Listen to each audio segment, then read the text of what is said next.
Ladies and gentlemen, we're about to start our conference. I would urge those who are outside the conference room to access their seats inside as you continue with entertainment from the Kenya Maritime Authority Choir. We're glad to have you. We're about to have a start of this conference, so kindly, if you're still outside, the registration exercise will continue even as we proceed with the conference. Our keynote guest is already within the building, so we'd want to have some housekeeping done before we can invite them in. Kindly, if you're outside, the process, the registration exercise will continue much later, but we'd want to get this underway. Kindly, you can proceed.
To the AAMA 6 conference.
applause for the Kenya Maritime Authority Choir, led by Mr. Isadora. They're going to be continuing to entertain us in the course of this particular conference.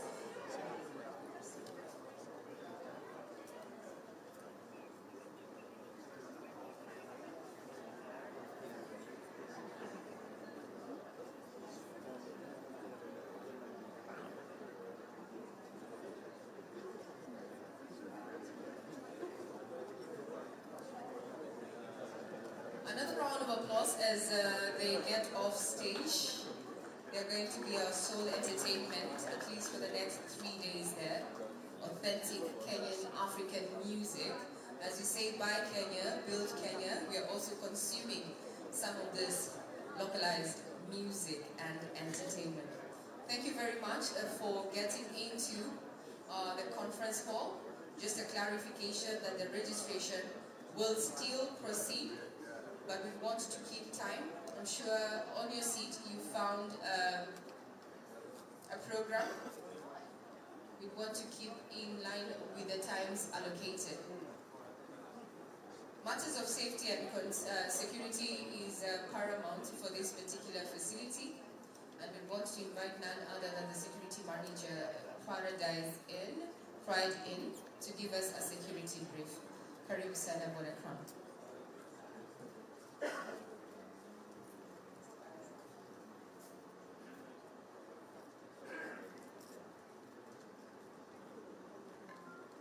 Good morning.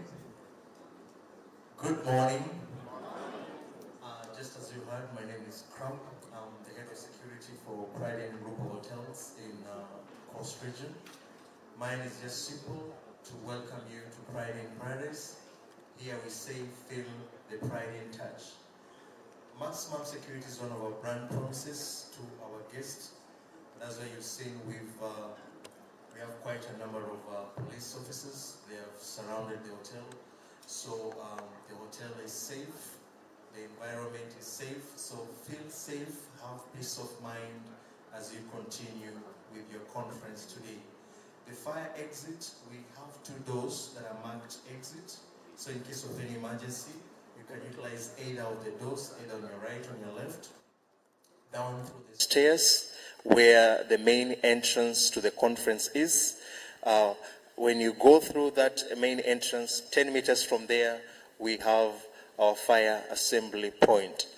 Over in the back, we have an IT assistant in case you may have difficulties with connecting with the Wi-Fi or with connecting with your laptop, your tablet. It's called Kelly. Kelly, you can just wave at us. He's behind there. So in case, again, Kelly, can wave at us. He's our IT assistant. In case you may need any help, Kelly is there to assist you. We have a clinic in the hotel. We have a clinic officer on standby. In case you have any medical emergency, please do not hesitate to talk to us. We will have you helped. We also have services of a doctor on call. In case of any medical emergency, please talk to us and we'll have you helped. Washrooms, when you go through that exit door, the main exit door, the washrooms at the far left, we have our facilities there where you will take your teas and during a tea break, when you go through that main exit, on your far right, we have an area where you will have your tea break. When you're in your room, ensure that those who are living here, you can utilize your safe. All your valuables, please lock them in your safe, even as you walk around. Either you're going to the swimming pool, you're going to take a walk at the beach, utilize the safe. Over and above, I have a security guard who is designated for this conference. When you go for your tea break, for your lunch break, you don't have to carry your luggages because he will stay here. He will lock all the doors and wait for you. So welcome so much to Pride Inn and feel the Pride Inn touch. Thank you very much. Thank you very much, Mr. Kram. A round of applause. It's good to know that we are in a safe and secure facility. So entertainment will still be ongoing by the KMA choir, led by Mr. Isadoro, as we wait for our chief guest, who we've already been informed that is within the facility. KMA Choir would want to invite you back in, please, to continue with entertainment as we await our keynote address. I am Regina Manyara. I'm going to be the Master of Ceremony for this particular conference, and I'm glad to be here. I hope the objectives of this particular conference are going to be met, especially at a time when Kenya and Africa at large is working at increasing intra-African trade. When people talk about maritime, personally, it takes me back to Greek's mythology as well as the Anglo-Saxon mythologies, where Vikings had to do some boat making and sail through the turbulent waters. This actually meant either a fall or a rise of a kingdom. And back home in Africa, when you talk maritime, we think about the Suez Canal, why it is important and why it has changed the dynamics for Africa, connecting the Mediterranean Sea to the Indian Ocean through the Red Sea. So this morning, ladies and gentlemen, for the next 3 days, as individual and respective maritime administrations, know that you are key and you are important in this journey when it comes to tapping and optimizing the maritime sector. Welcome, karibuni sana, Kenya hakuna matata, 49 countries already represented, and we are happy as a host country, Kenya, to have you on board. Karibuni sana.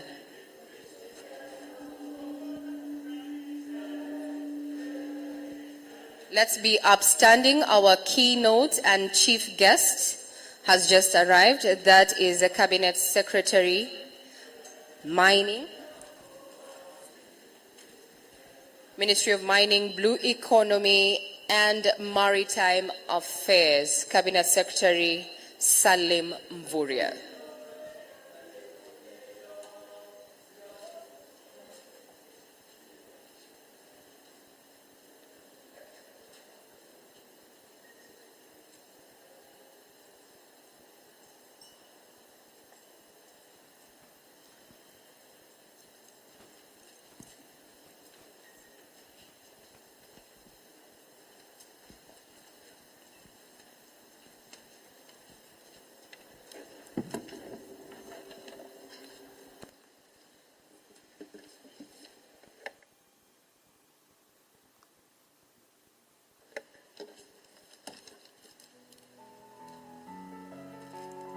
We can take our seats. Thank you very much.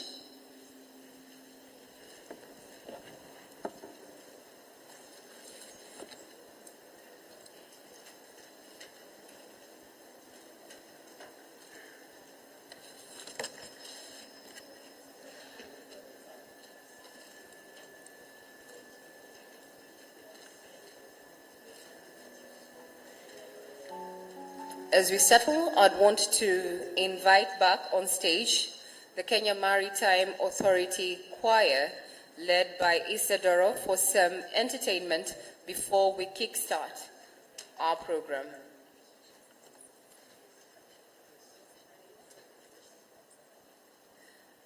And I also understand we have the traditional dancers already in-house. So maybe we can have some bit of traditional dances, then KMA Choir can take over. To the far end, please.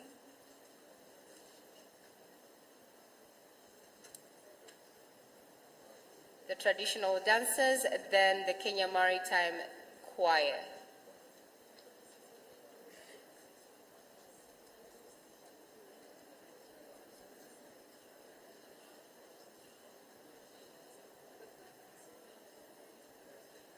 This is just a sneak peek of what the conference is going to be about. We're about to start. We're just giving a few minutes to a guest of honor this morning to just settle in before we start off the conference.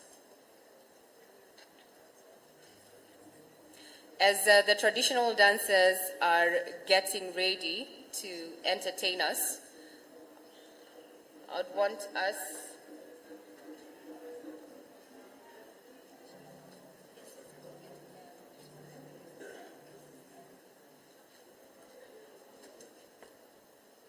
They're ready any moment from now, but first let's have the national anthem, Kenya's national anthem. Let's be upstanding for the national anthem, followed by the East African Community anthem.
Thank you very much. Let's take our seats. Next on stage, I would want to invite Kadhi Shafi Hussein to lead us in some prayers.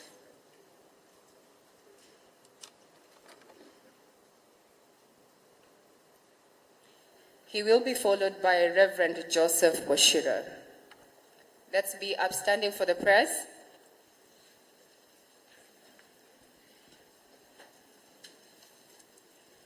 Assalamu alaikum wa rahmatullahi wa barakatuh. Amani ya Mungu iwe juu yenu. Alhamdulillah wa salatu wassalamu ala rasulillahi sallallahu alayhi wasallam.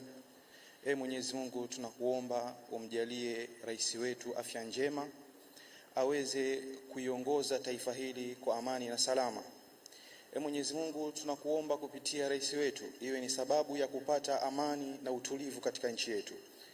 Mwenyezi Mungu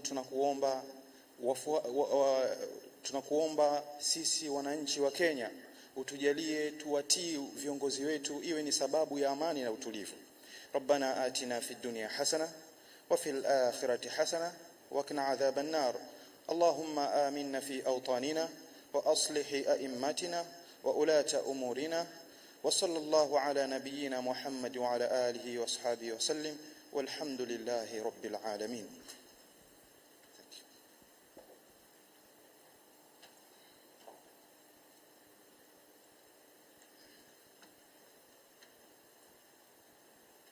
Let's pray. Father, we want to thank you for your faithfulness. Thank you for your power that has enabled us to stand here and to come together in this meeting. We want to commit our nation in your hand. We commit our president and all cabinet ministers. We pray for your guidance. We pray for your favor. We pray for your wisdom.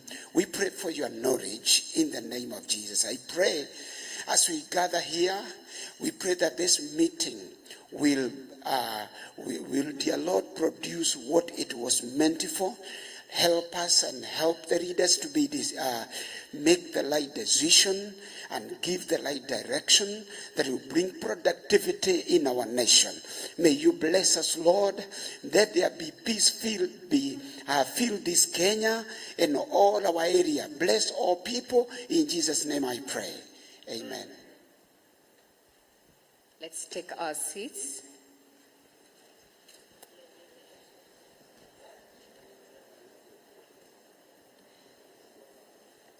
As we get this underway, before we get into the speeches, let's have our entertainment by our traditional dancers. Proceed.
Shukran. Asante sana. Thank you very much. Thank you very much. A round of applause as our traditional dancers vacate the stage. Now for one number and one number only, the Kenya Maritime Authority, led by Mr. Isidoro.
Asante sana, kwaya ya Kenya Maritime Authority.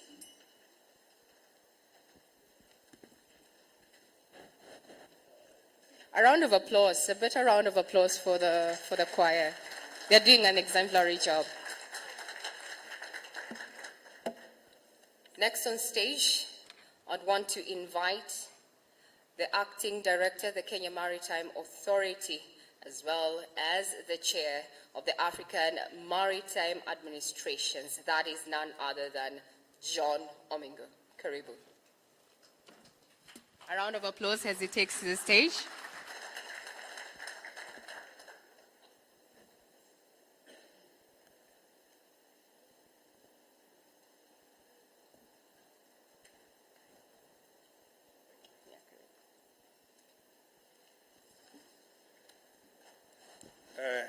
Wow, that was very, very, very good music.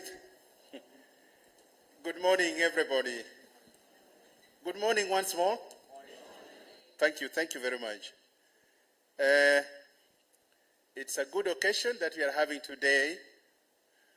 The Cabinet Secretary,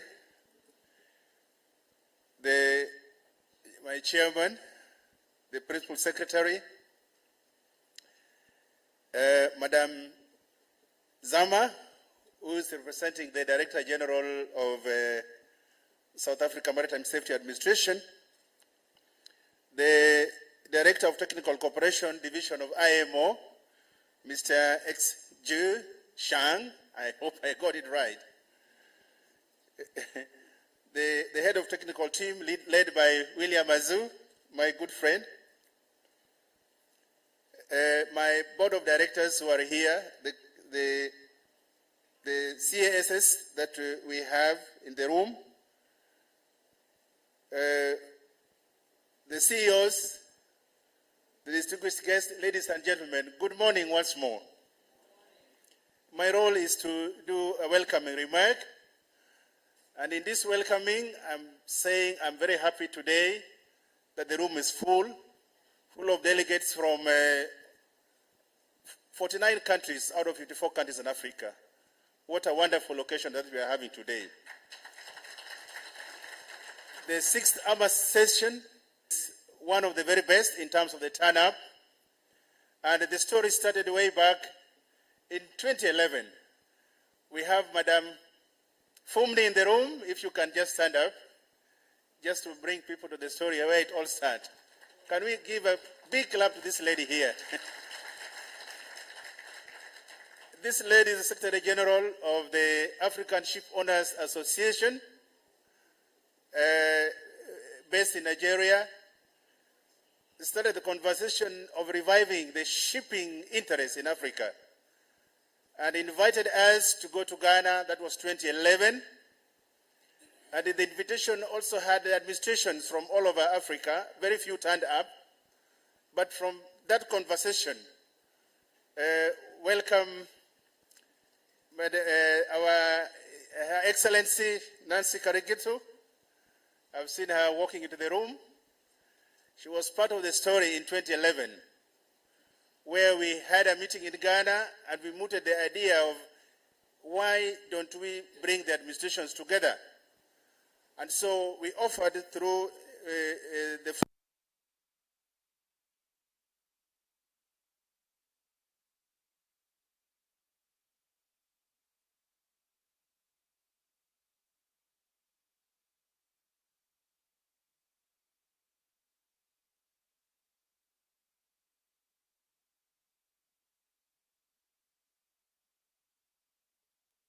administrations to see how we can chart out the maritime agenda, particularly maritime transport. As you are all aware, maritime transportation is very, very important. It's for our global economy and what we do as countries and as a continent. And in this respect, it is critical that it is done in a way that the safety of shipping, the security of shipping, the environmental sustainability, and the efficiency of transport services is anchored in certain laws that can bring a steady environment for the investors in the maritime transport sector. and this role is best performed by the maritime administrations. A good tidings took place in 2016 when the heads of African states signed the transport charter that recognized the need to bring out maritime development in Africa into the right focus and bring out the possibilities of what the blue economy has for us. And within that charter, the association was anchored, and more so under the African integrated maritime strategy that is being implemented continent-wise and provides a very good platform. Within the strategy, then the administrations become a very key point in rallying the elements of the security, the safety, the environmental sustainability of the transport in the right perspective and the right focus. And in that mode of working, then this collaboration becomes very, very important. So then we are meeting here today to witness what our brothers have sustained, our brothers from South Africa. That is where the Secretariat is domiciled. They have worked through thin and thin to sustain the tempo. And we have had several meetings, 2 in South Africa, Nigeria, Egypt, and today is the culmination of the 6th AAMA conference. So mine is to welcome you so that we have a conversation that will touch, among other issues, how ready are we as a continent to be among the globalized 21st century in terms of the maritime transportation, in terms of the blue economy, and there are a series of topics and conversations that will arise from this. And so mine is to invite you to open your ears wide to listen to these conversations and also be ready to see then from here going forward, what do we have as a continent? Comparatively, we need to stand up and stop talking and start walking as a continent. And our walk, as will be narrated by our cabinet secretary, is to go out and work in a way that we can strengthen this association so that through collaboration as African maritime administrations, we can be able to address the AIM strategy in a way that can generate some level of recognition as a continent in the maritime field. So mine is simply to welcome you all and invite you for this occasion, and we look forward to a very good collaboration and a very good conversation in this conference that at the end of it will be thinking and working and addressing our issues in a more different and more productive manner. And so then on that note, this conference will interrogate the challenges and the opportunities through the panel discussions and also and chart a new course. We need to have a paradigm shift in terms of development, moving them from conversations into the actions. Through the Secretariat, they have developed a 3-year action plan that need to be looked at in this conference, and then we see how best we can be able to move forward. And going forward, as an association, we look forward to the association becoming very strong in terms of running its issues, in terms of meeting various obligations, not just waiting for the conference to talk, but meeting as regular as possible so that we can strengthen our voice as a continent and look into the global issues that affect the maritime industry. Thank you very much. May God bless you as you gather together to have a very good time in Mombasa. God bless you all. Thank you very much. Asante sana. Thank you very much, John Omingo there, the Acting Director General, Kenya Maritime Authority, as well as the Chair of AAMA. Calling on stage is the Chairman, Kenya Maritime Authority, Hamisi Mogoya, to also give us some opening remarks. Karibu sana.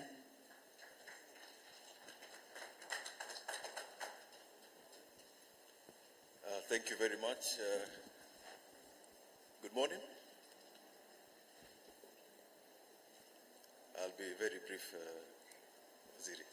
I know you have a flight at midday. The Cabinet Secretary, Mining, Blue Economy and Maritime Affairs, Honorable Salim Vuria, the Principal Secretary for Shipping and Maritime Affairs, Shadrach Mwadime, the Director Technical Cooperation IMO, Zhang Zhang, I hope I've mentioned your name properly, AAMA Secretariat, distinguished guests, directors of KMA, fellow delegates, ladies and gentlemen, good morning. Jambo. Karibu Mombasa.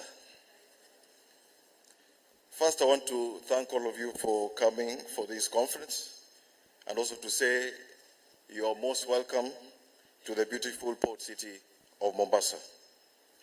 Effective maritime transportation is crucial for economic prosperity.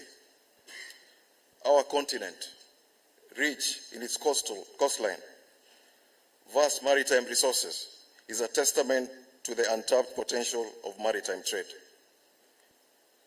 The maritime sector is pivotal to economic growth, and as leaders and administrators, we are at the helm of steering this vessel of opportunity. Today, we focus on the imperative of enhancing intra-Africa trade. The African Continental Free Trade Area is an unprecedented opportunity for our nations to strengthen economic ties, reduce trade barriers, and foster collaborative growth. And as maritime administrators, we play a very crucial role in maximizing this potential. But to harness this opportunity, we must ensure that our maritime administrations are effective, competent, and visible. We must invest in maritime infrastructure, technology, but most importantly, we must invest in our people, so as in order to enhance the capacity of maritime services across Africa. At the same time, the power of collaboration cannot be overstated. Let this conference serve as a platform for sharing knowledge, experiences, and best practices.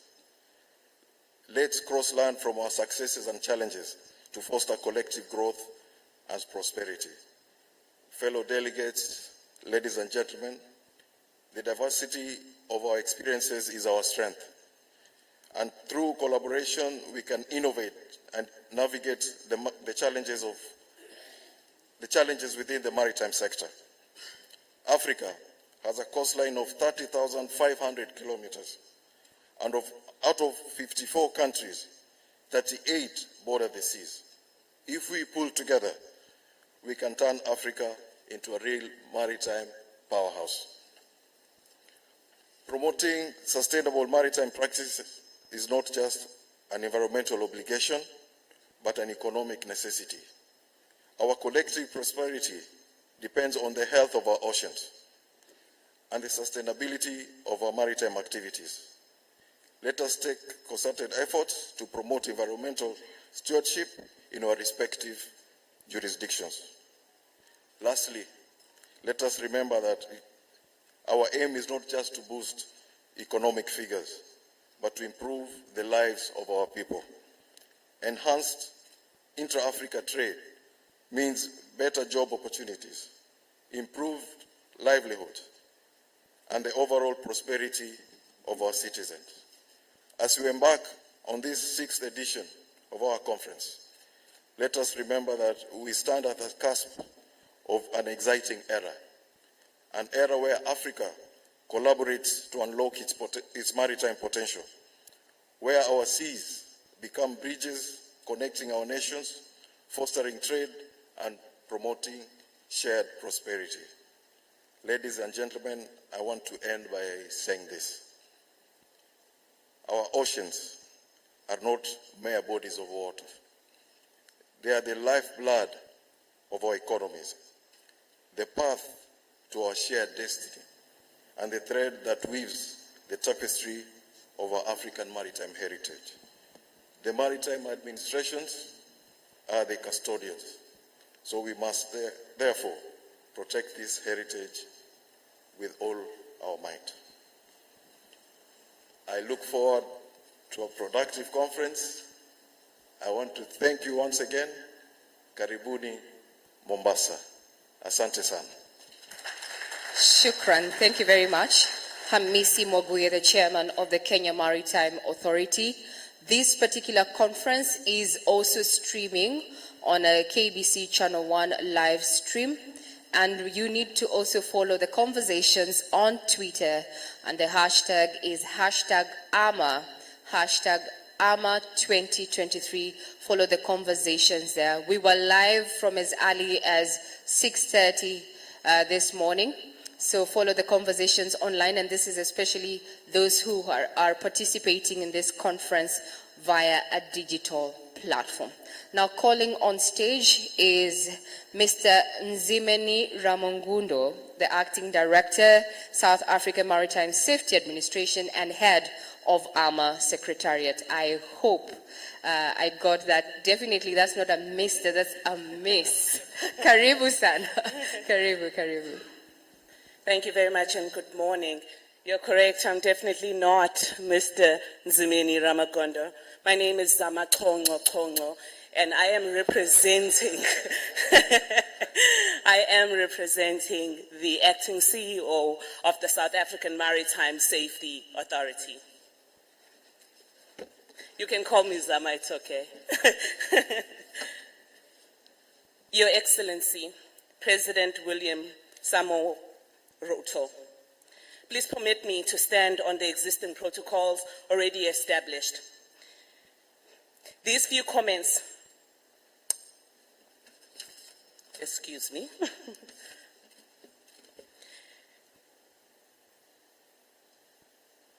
Okay, these few comments as an opening remarks are made on behalf of Nzimeni Ramagonda, the Acting Director General of the South African Maritime, in his capacity as the head of the AAMA Secretariat. SAMSA had a cyber attack on the organization's IT systems a few days ago. At the last minute, and as an IT specialist, Mr. Ramagonda had to stay back to supervise the restoration of our services. He humbly sends his apologies. Your Excellencies, your presence at this event and that of the Governor of this country, including the presence of your senior officials of your government, are a clear indication of the interest in the maritime sector of your country, your region, African continent. As AAMA, we are inspired. Today we gather here as the African countries to discuss pivotal role of the maritime administration in the development of the maritime industry as a whole. We will explore the implication of an effectively regulated maritime industry on global trade, commerce, and economic progress.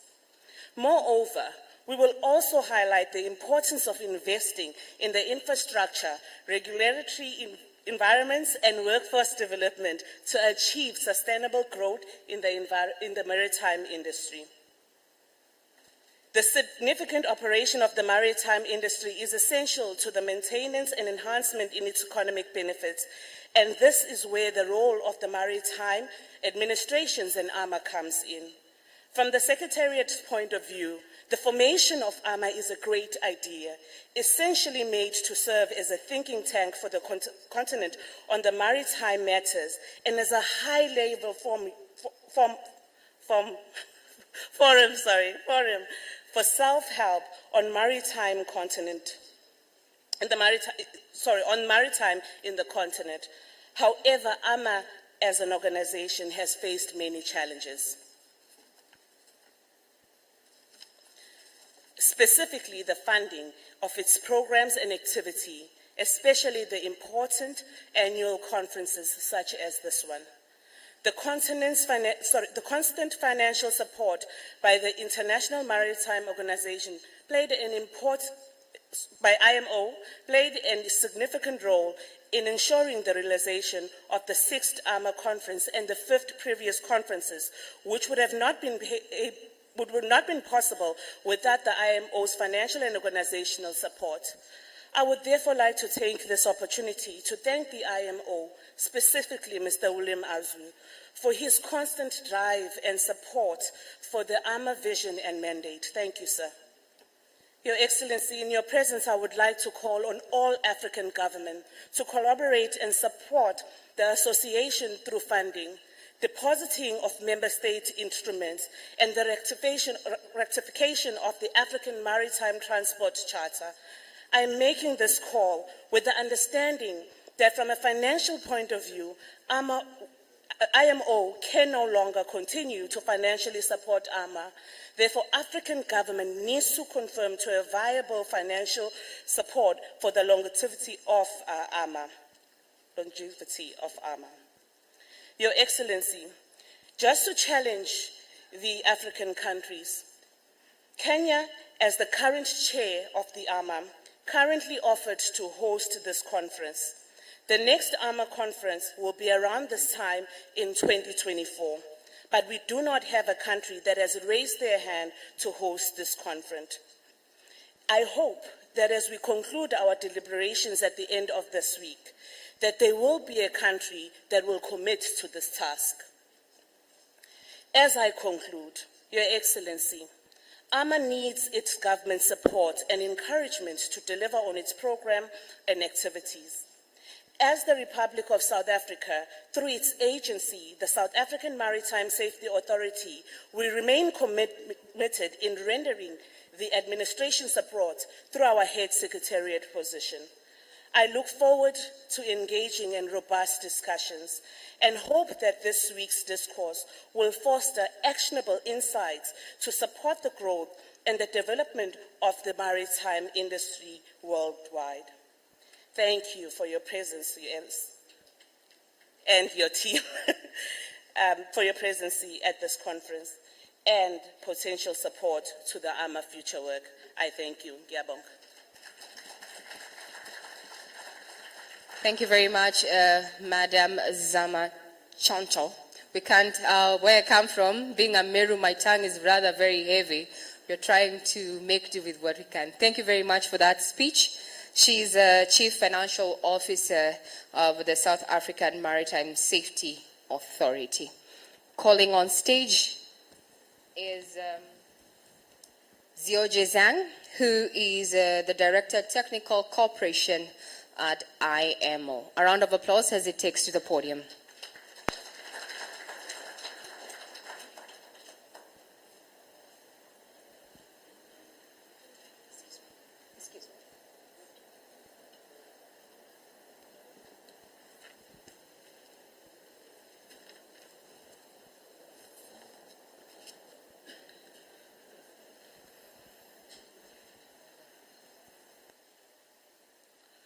Your Excellency, Principal Secretary, and the distinguished senior Kenya government officials, AAMA member states, Excellencies, ladies and gentlemen, good morning.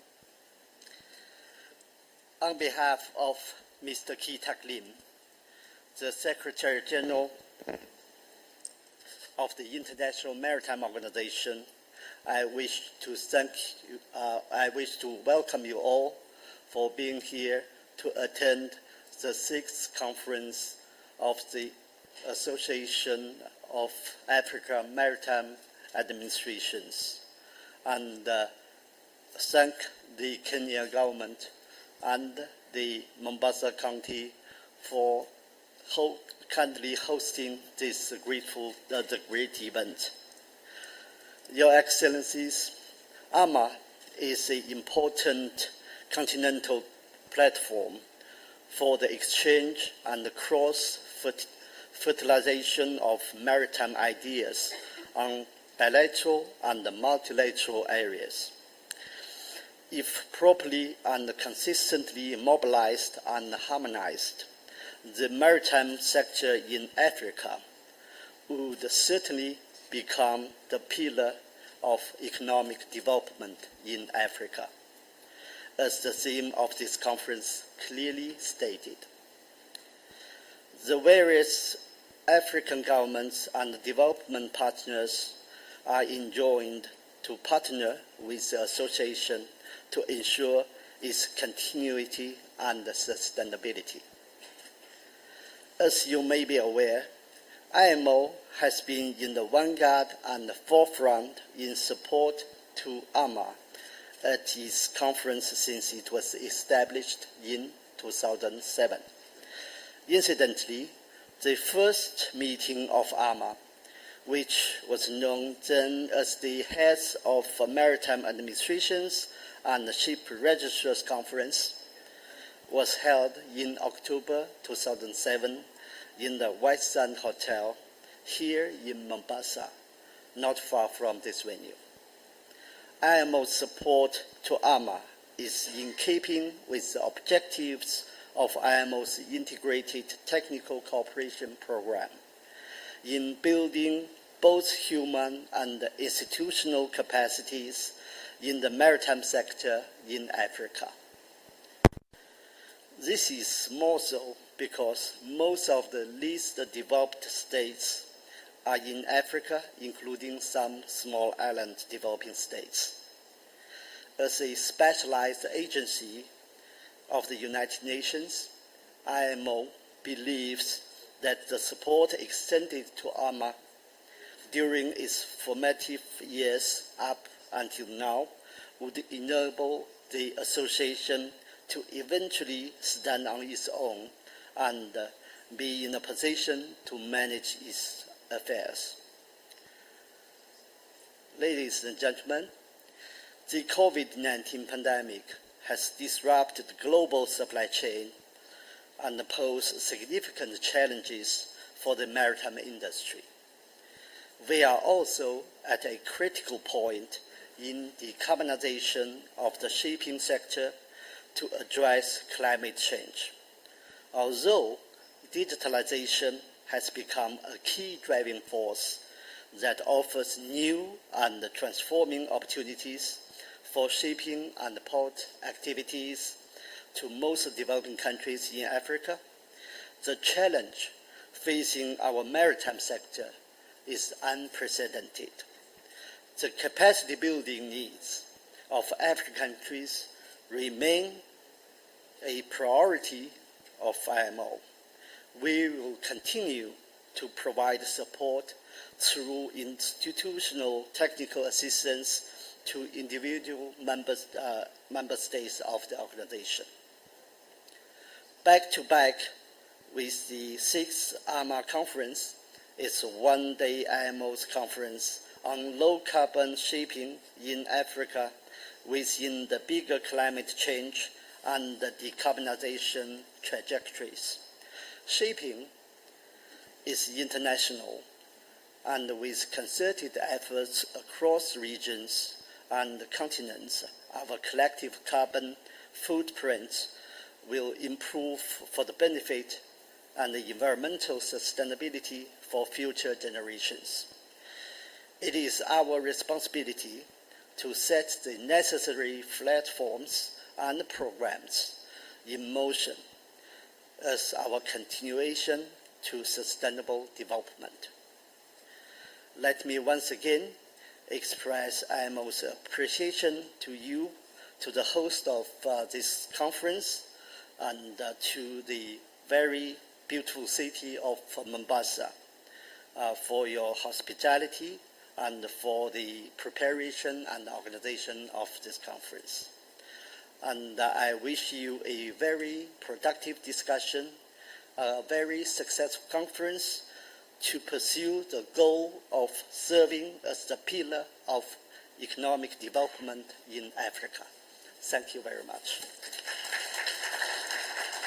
Thank you very much, Zhang there. Zhang has overseen many bilateral and regional transport cooperation activities between the government of China and the European Union, Central Asia, Latin America and African countries, and he was elected the chair of the IMO Council from 2017 to 2020 before joining the IMO Secretariat.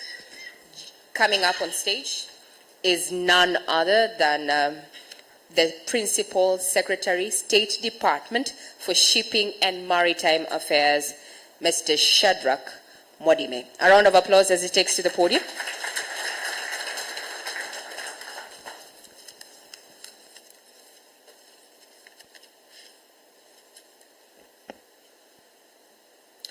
The Honorable Cabinet Secretary for Mining, Blue Economy and Maritime Affairs, Honorable Salim Vuria, the Chairman, Kenya Maritime Authority, Mr. Hamisi Mwaguya, the Chairman, the Chairman of AAMA and Acting Director General, Mr. John Omingo, the representative of the Director General, South Africa Maritime Safety Administration, the Director, Technical Cooperation Division, the Chairperson, Youth Enterprise Development Fund, the Chairperson, Coast Development Authority, distinguished delegates, ladies and gentlemen, good morning. Sir, we want to thank you most sincerely for finding time to be with us this morning for two reasons.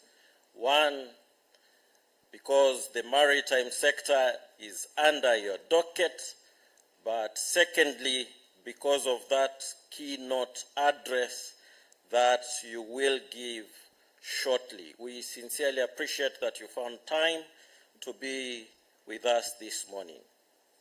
I want to challenge you, delegates, because you represent the regulatory authorities in the maritime sector in your respective countries. Africa, many a times, is known to have long and tedious processes when it comes to regulation. The red tape is extremely long. I want to challenge you for the 3 days that you will be sitting here to be enablers of the maritime industry and not to be a bottleneck to this sector. I'm saying so, and with a lot of authority and confidence, because the resource base in Africa is extremely high, not only in terms of the resources on land, but also the resources in the blue economy.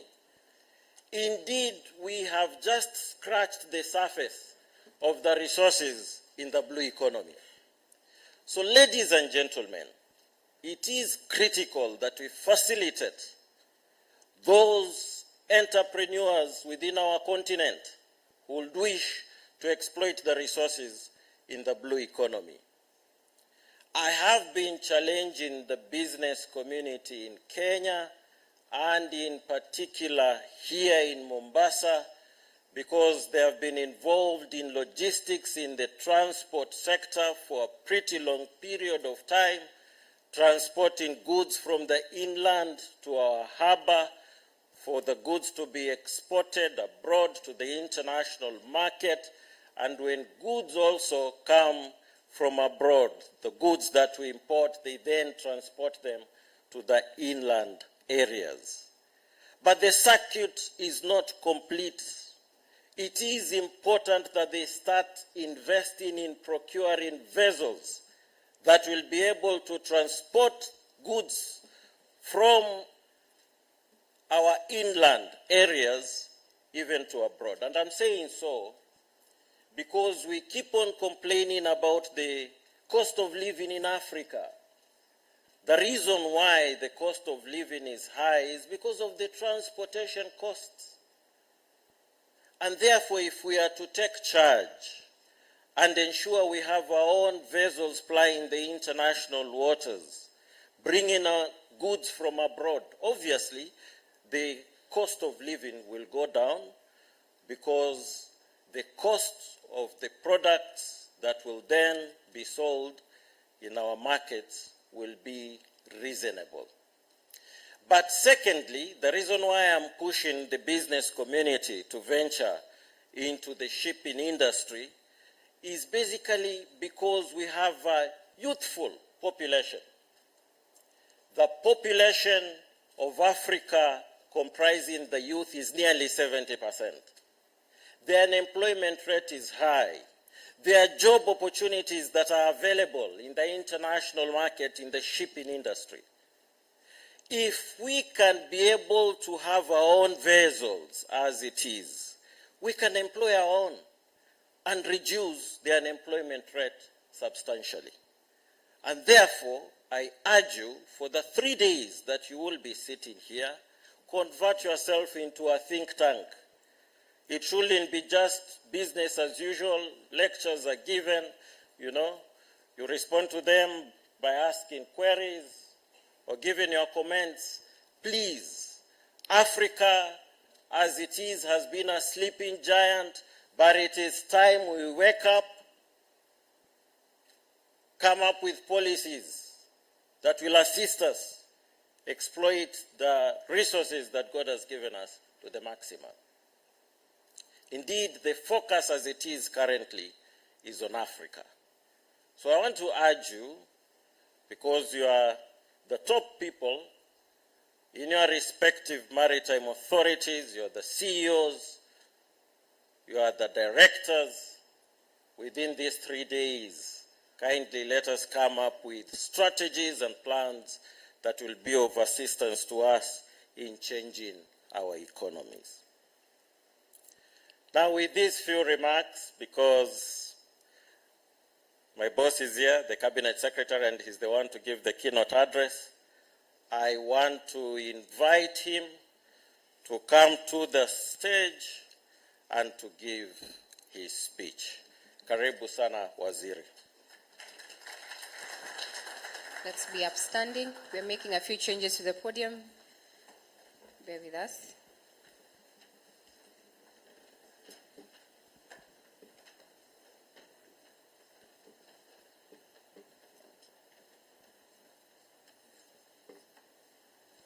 Thank you very much. We can take our seats. And let's be seated.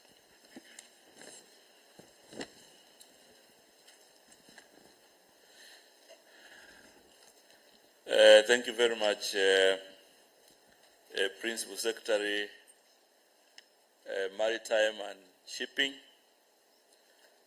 the Chairman, KBC, Honorable Hamisi Mwaguya, our Director in KBC, who is also the Chair of AAMA, Mr. John Omingo, Madam Zama. I think the other name is slightly complicated, but I can be taught. Yeah, Madam Zama, who is representing the Acting Director from South Africa, the Technical Director in charge of Cooperation Division, IMO, Mr. Zhang, the IMO technical team also led by Azu, CEOs, distinguished ladies and gentlemen, good morning. We also expect the Governor of Mombasa, but at this point I want to recognize that we have staff and CEC from Mombasa County in charge of Blue Economy. So, ladies and gentlemen, before I read the keynote address, I want to say that His Excellency the President, Dr. William Samoei Ruto, had made a commitment way back to be the chief guest in this particular conference. However, this week, then the program changed, and today he is involved in bilateral talks with the Prime Minister of Japan. And yesterday we were trying to see how it would be possible to manage the two events, but finally it was not possible. And therefore, I would like to request all of you to accept his apologies, but also recognize that he sent me here to be able to pass the message to all delegates. We had quite a number of my colleagues who are also to join, my colleagues in defense and also in environmental ministry and many others. But because of that change of program, then they had also to join him in the other assignment. The same way I will also join immediately after this particular conference. I know there was a speech for me, but now I have been elevated. So I will ask to read, first of all, the speech from His Excellency the President, and then maybe as a recap, I will say a few other things. And I want to, first of all, welcome all of you to Kenya, and on behalf of the government of Kenya, we are very delighted to have had the opportunity to host these distinguished delegates from all over Africa, and also to note that this has been well attended by all members of AAMA. We in Kenya do not take it for granted because you had a choice to host this conference elsewhere. But the choice of Kenya, and more importantly here in Mombasa, is something that as government we recognize. So on behalf of the people of Kenya and the government, we are really delighted and we are happy to host all of you here today. Now I read. It is my pleasure to join you for this 6th conference of the Association of African Maritime Administrators 10 years after the inaugural meeting that was also held in this city. In the 10 years, the maritime opportunity has become a focus area for Africa, and your theme for the conference, Maritime Administrators as Pillars for Economic Development, captures this aspirational appropriately and highlights the essential nature of the regulatory and oversight role of maritime and other partners for providing a platform for Africa to have this important conversation on the blue economy and the development of our nations. Hosting this conference for a second time in Kenya underscores our resolve to achieve and to maximize economic growth opportunities in the maritime and blue economy sectors. I am delighted to see the collaboration between IMO and the Africa Maritime Administrators, as well as the spirit of solidarity between maritime administration in the pursuit of law solutions to current and emerging challenges facing the maritime sector. I want to commend the Africa Union for showing leadership on and uniting Africa behind a common agenda on maritime affairs through the eloquent Africa Maritime Strategy 2050. The strategy provides an excellent guide on how African economies can be integrated to promote peace, security, and stability. It also promotes the sustainable development of economic, social, and cultural aspects of the maritime and blue economy sector. The Maritime Convention in Africa is in reality a discussion about growing intra-Africa trade, and by virtue of that discourse on the Africa Continental Free Trade Area, which seeks to create a single market for goods, services, and movement of people in order to deepen economic integration of the African continent and achieve the Agenda 2063. The AFCTA dream does not happen without efficient, secure, and reliable maritime sector. The Continental Trade Area is expected to raise intra-Africa trade from the current 15% to over 40%, which has significant implications on the maritime transport sector. Achieving that massive jump in trade means more ports, improved port infrastructure and equipment, as well as efficiency supply chains. This is the context in which you hold this conference, from which we expect strategic actions based on the way forward in harnessing maritime and blue economy opportunities for enhanced economic growth within the continent and between Africa and the rest of the world. We must look within ourselves and determine which advantages we have, what challenges we face, and the opportunities we can make use of in pursuit of our economic development in the sector.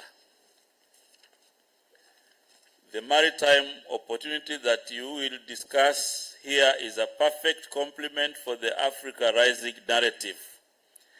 The African economy is the fast growing in the world, driven by improved economic governance and greater investment opportunities. While the world grows older, Africa grows younger and with an abundance of natural resources. We must seize the moment, and maritime transport offers us a great advantage. As we assemble here to address the important theme of the conference, the painful reality we are all facing is that in spite of the great potential, our continent continues to lag behind in many maritime indicators, such as tonnage of merchant fleet, volume of goods loaded and discharged in ports, ship turnaround times in our ports, and the number of seafarers engaged in the world's fleet. Despite the past efforts, we are still relying on foreign-owned vessels operated by foreign crew. Ladies and gentlemen, to enable our people tap into the opportunities provided by the blue economy sector, we must begin with sound policy and regulatory frameworks. I applaud the IMO for its commitment to the safe, secure, and sustainable management of international shipping. I also commend the support provided through technical cooperation programs. We must all strive to domesticate IMO instruments for the effective realization of a harmonized regulatory regime in order to enhance faster flow of international trade. We also need to discuss how to secure Africa's maritime domain from internal and external threats, including piracy, smuggling, armed robbery at sea, illegal, unregulated, and unreported fishing, and other transnational crimes. With the right support, including from our navies, we must secure our vast waters for sustainable development. This is a non-negotiable for Africa Maritime Administration for growing maritime activity. The African Charter on Maritime Security and Safety and Development in Africa, the Lome Charter, provide a good framework to address these issues. Other frameworks, such as the Yaoundé Code of Conduct and the Djibouti Code of Conduct on the suppression of piracy, need our full support. By supporting world trade and facilitating global economy, maritime industry touches each of the 17 Sustainable Development Goals. The industry plays an important role in the realization of SDG 14, a dedicated goal to conserve and sustainably use oceans, seas, and maritime resources. Maritime administration are central in the attainment of this goal. When we talk sustainability, we must tackle climate change. Africa is by far the least polluting continent, yet it bears the brunt of the adverse effects of climate change. The continent contributes less than 5% of global emissions. However, vulnerable Africa populations are adversely affected through drought, floods, climate change-induced diseases, crop failure, water stress, hence threatening millions of lives of African people. The upcoming MEPC 80 in July will be a pivot turning point in the fight against climate change in the shipping sector.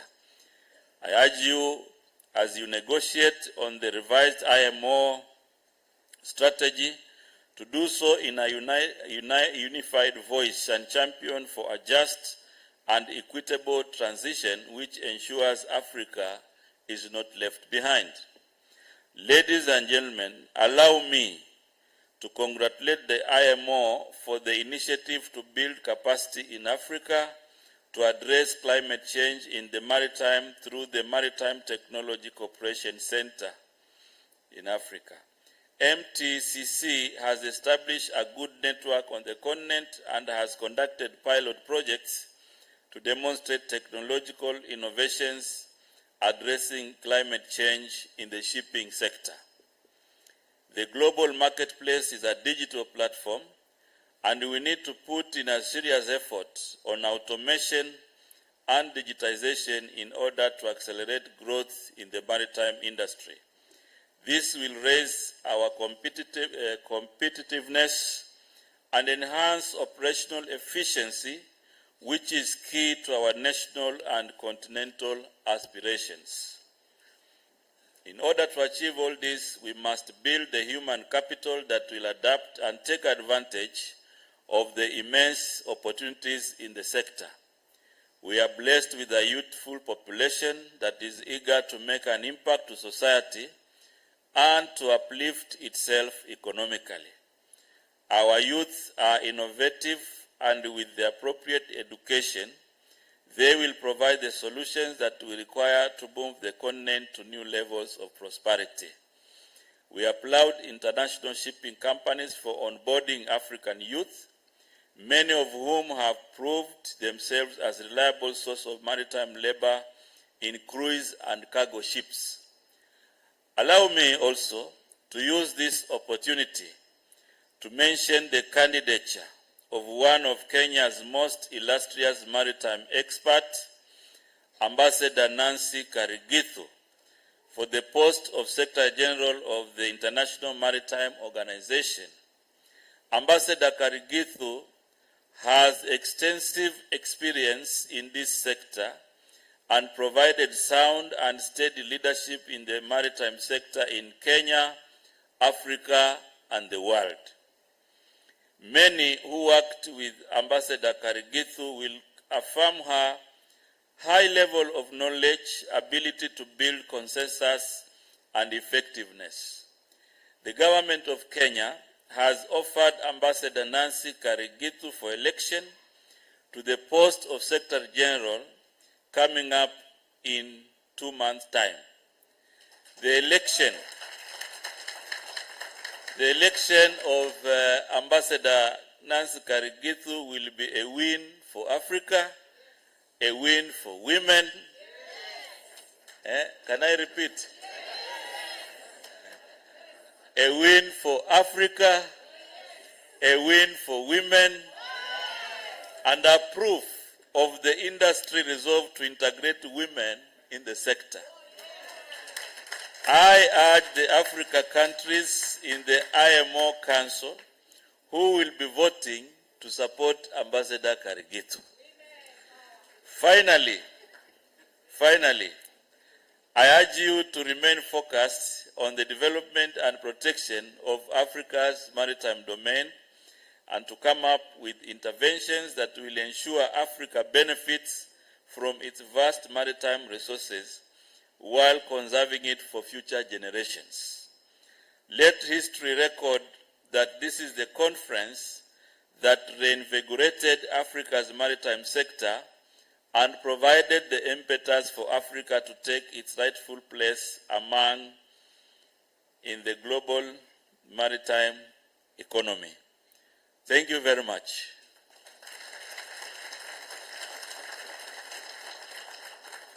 So that is the message from His Excellency the President of the Republic of Kenya. And I really don't want to water down that message. I think it's a message which is very clear, but that notwithstanding, I want to say that Kenya has demonstrated commitment to the inspiration and utilization of the maritime sector. For the first time in history, we have a dedicated ministry of mining, blue economy, and maritime affairs. We have a dedicated State Department of Maritime and Shipping. And we have a dedicated Minister for Mining, Blue Economy, and Maritime Affairs. So I think His Excellency the President and Kenya government has put in place a firm commitment to make sure that we are able to inspire the economy of our country and also position Kenya strategically in Africa and the world to be a champion in the maritime sector.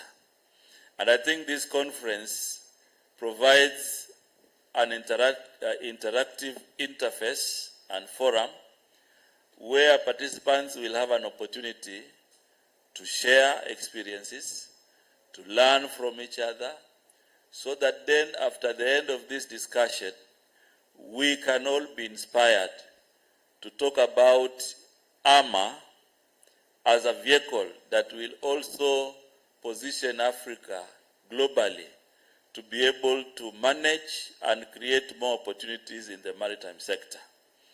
If you look around, our international trade happens in the blue space. It can be happening in lakes, can be happening in the ocean, in big rivers like in River Zambezi and many others. This blue space is least understood. And I think it is an opportunity now as the world scrambles to inspire economies through new discovery of resources. I think it positions Africa as a major player. And I think as the Cabinet Secretary in charge of this docket, I'm very much aware that the administrators through this association are very key to identify opportunities, to identify new areas of engagement, which can be worked out to enable the countries represented here benefit fully from the maritime sector. If you listen to the speech by His Excellency the President, it has given an enabling environment from the Africa Union, from the Agenda 2063, that's the policy environment within which Africa has been positioned. It is therefore important for participants and all stakeholders in the maritime sector to take advantage of this enabling environment by inculcating regulations, policies, and strategies that will harness our potential to utilize the blue economy, and maritime becomes then a facilitator in that process. I'm sure many countries in Africa have experienced prolonged drought. Kenya is no exception. But when you look at the Indian Ocean, there has been no drought. Yeah? If you look at most of the blue space, they have not been vulnerable. I think the vulnerability has been through climate change. And I think it is important for this forum to take cognizance that this is a big opportunity. Before coming here in the holding room, I was asking the acting director, KBC here in Kenya, who is chairing also the AAMA, even a simple thing as dry docking, you can't find it in many of our countries. You know, maintenance of vessels, has to be outsourced, both in terms of capacity of our human resource, but also in terms of location. So I think going forward, I know already there are new discussions coming in. You know, the other day we were talking about blue economy, and now there's a discussion on green economy, the entire area of low carbon in the shipping industry. I think all this gives us an idea that the opportunities are enormous, but we need to put our act together. And one of the things we need to remove is to say that Africa is not in competition. Because if you look at most of the countries in Africa, they have different opportunities. And I think we can work together to leverage on our diversity. That diversity then becomes an opportunity for us to have a global collective bargain. So as we discuss this, I want to assure you also that Kenya, we are ready to host the headquarters of AAMA, just in case. You will make the decision. But in terms of campaign, let me say that, you know, we already have a good network. We have a ministry. We have a minister. The chair is also from here. We have a strategic position. So I think in your discussion on where you locate the headquarters of this organization, please feel free to decide on Kenya. And I want to assure you, that we will give you the necessary support, because what we have decided also as key priorities is to ensure that we build a robust human resource through the Bandari Maritime Academy, and also to ensure that we strategically see how we are able to harness the blue economy in our country. So we are ready to learn. We are ready to work with the rest of you. And I'm giving you latitude. When you finally decide that Kenya hosts the headquarters of AAMA, we will put in place the enabling environment so that this association can function and it can provide leadership for the rest of Africa. I would have loved to stay with you longer. As you can already see, this is an exciting discussion, but because of other upcoming and exigencies of duty, I will leave my team here, led by the Principal Secretary and the senior members of Maritime and Shipping, to be with you in the entire period. If you need anything, apart from, you know, the conference here, I think there are quite a number of tourism products out there. So feel free to enjoy as much, because in Kenya, we are also known for a good tourism destination, and this is where you should have been. And I think the conference is at the right place. Now, with those many remarks, on behalf of His Excellency the President, I want to declare this conference officially open. Thank you very much.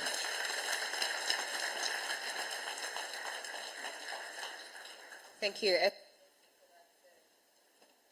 you, Excellency, for that speech. We'd want to ask you to kindly remain at the stage. We take a few photos. I'd want to also invite the PS, Shadrach Modime, accompanied by the Acting Director General KMA, Mr. Mingo, as well as the Chair of KMA. Madam Zama, please, this particular op. The Technical Director, IMO, please also come to the podium. We're having people come remove this.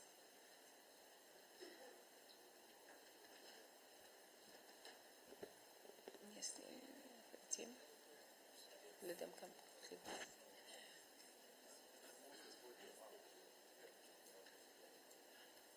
We're waiting for the hotel staff to move the podium.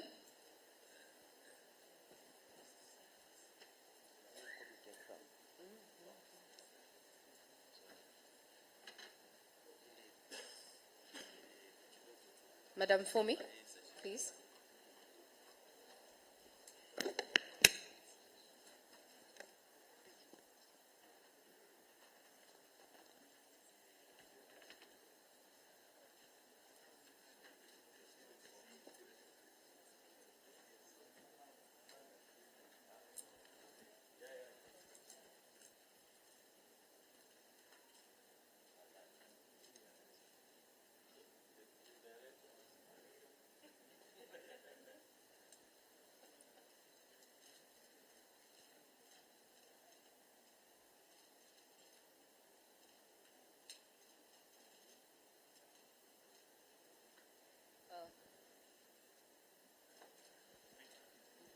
Thank you. Please remain there, Bonasias, accompanied by your peers, the Technical Director IMO, as well as the KMA Chair. We'd want to invite the distinguished guests who are seated at the front to kindly come up and take that photo. In your various capacities, karibuni sana. The reps, thank you.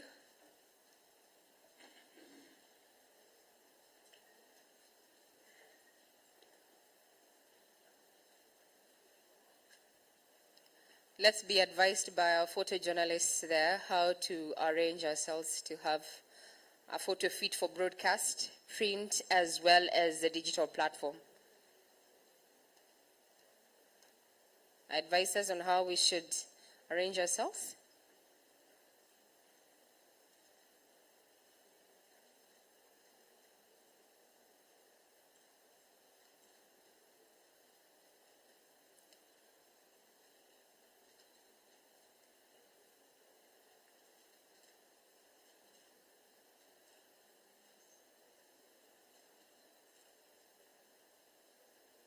Thank you very much, ladies and gentlemen, the CS, the PS, the IMO Technical Director. Thank you very much. It is tea time. Wakati ni wa chai. Let's take a break. It's served right outside the conference hall. It's going to take us around 45 minutes. Then we will be back here to have candid conversations on this conference, session 1. Kindly. Let's depart for tea.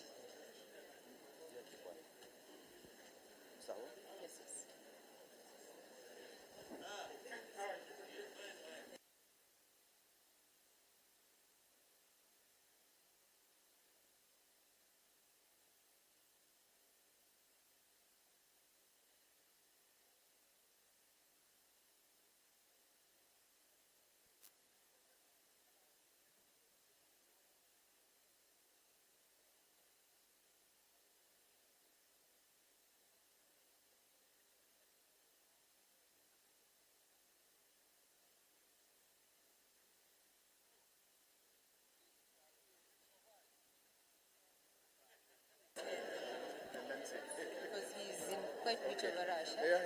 Yeah, so. Let's work out.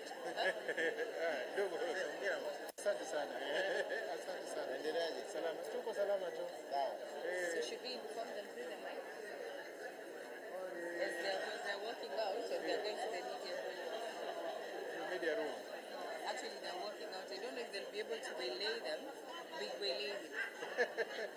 That Waziri was in a hurry. Very, very. Yeah. That's why I'm happy to It's okay. be back in the It's okay. We'll work it out.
check, 1 2, sound check.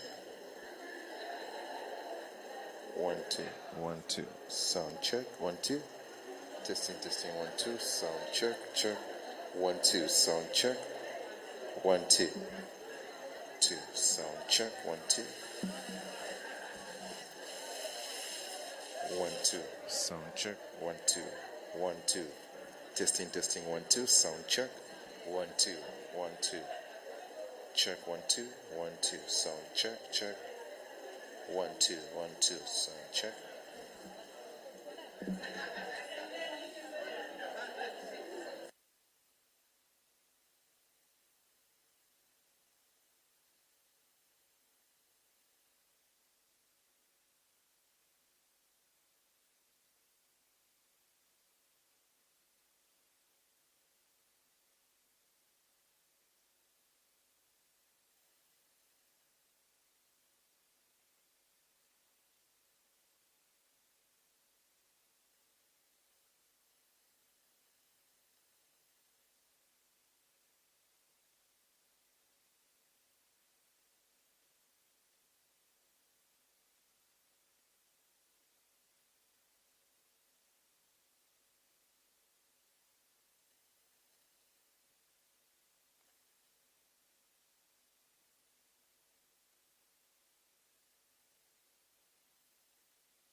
morning.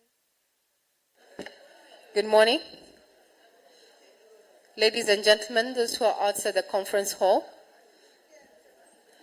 would want to invite you back in for our first session. We hope the tea and snacks were satisfactory. Let's have the ushers remind our guests about time. It's exactly 11:25. We should be starting at 11:30.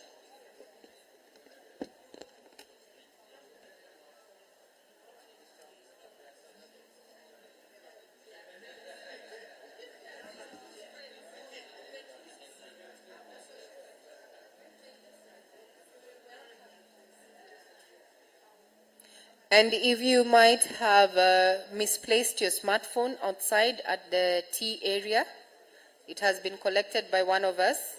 Kindly see me and retrieve it.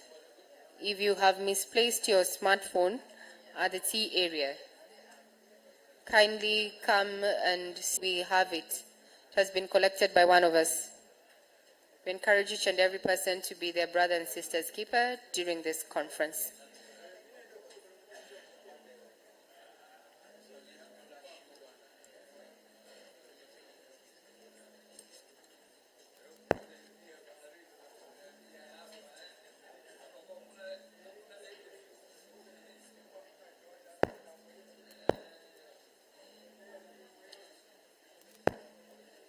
Where is Joyce? Oh, there's Joyce. We'll be starting in the next 3 minutes, ladies and gentlemen.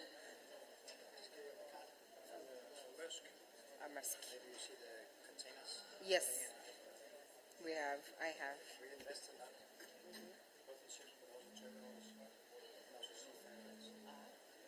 Good, Jacob.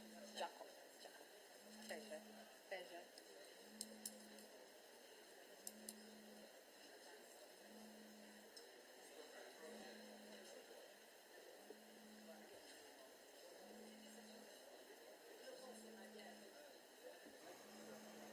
We'll be commencing the first session of this particular conference in the next 2 minutes and a half.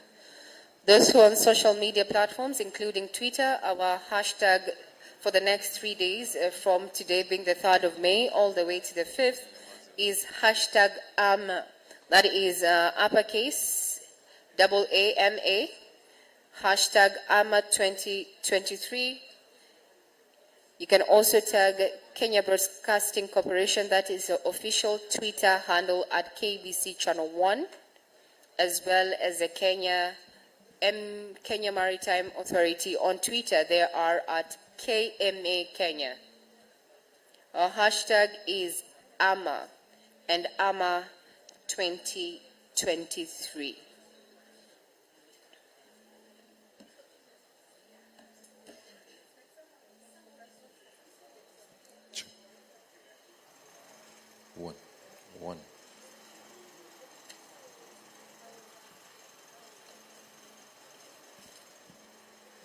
One.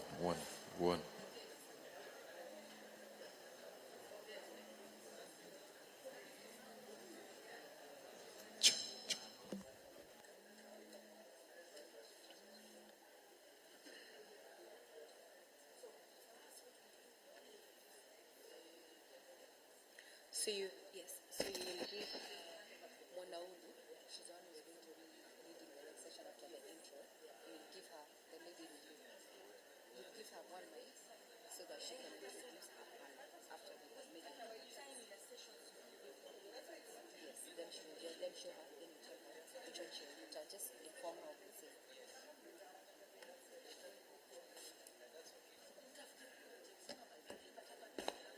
With exactly 1 minute to go, I would want to call the room to order. It is exactly 11:30.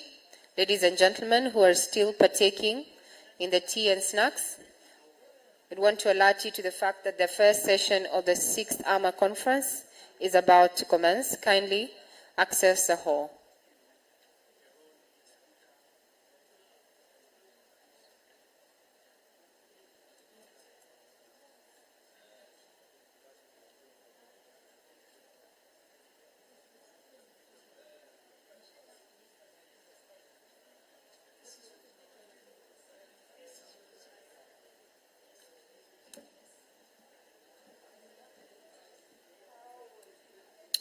It is now 11:30. I'd want to call the hall to order for our first session of this particular conference.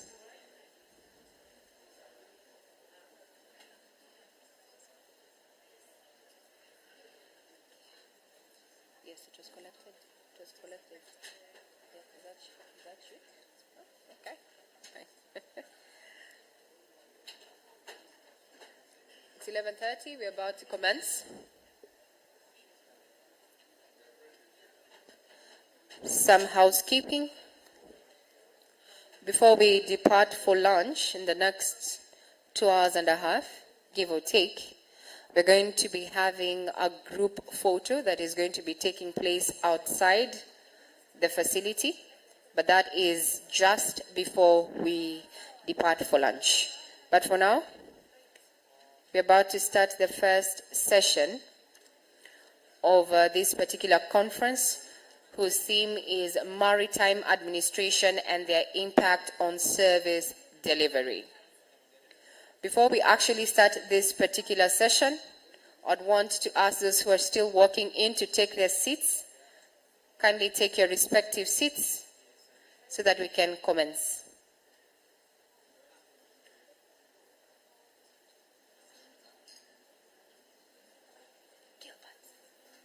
We are about to introduce them. Those who are still standing and yet to get to their seats, kindly take your seats.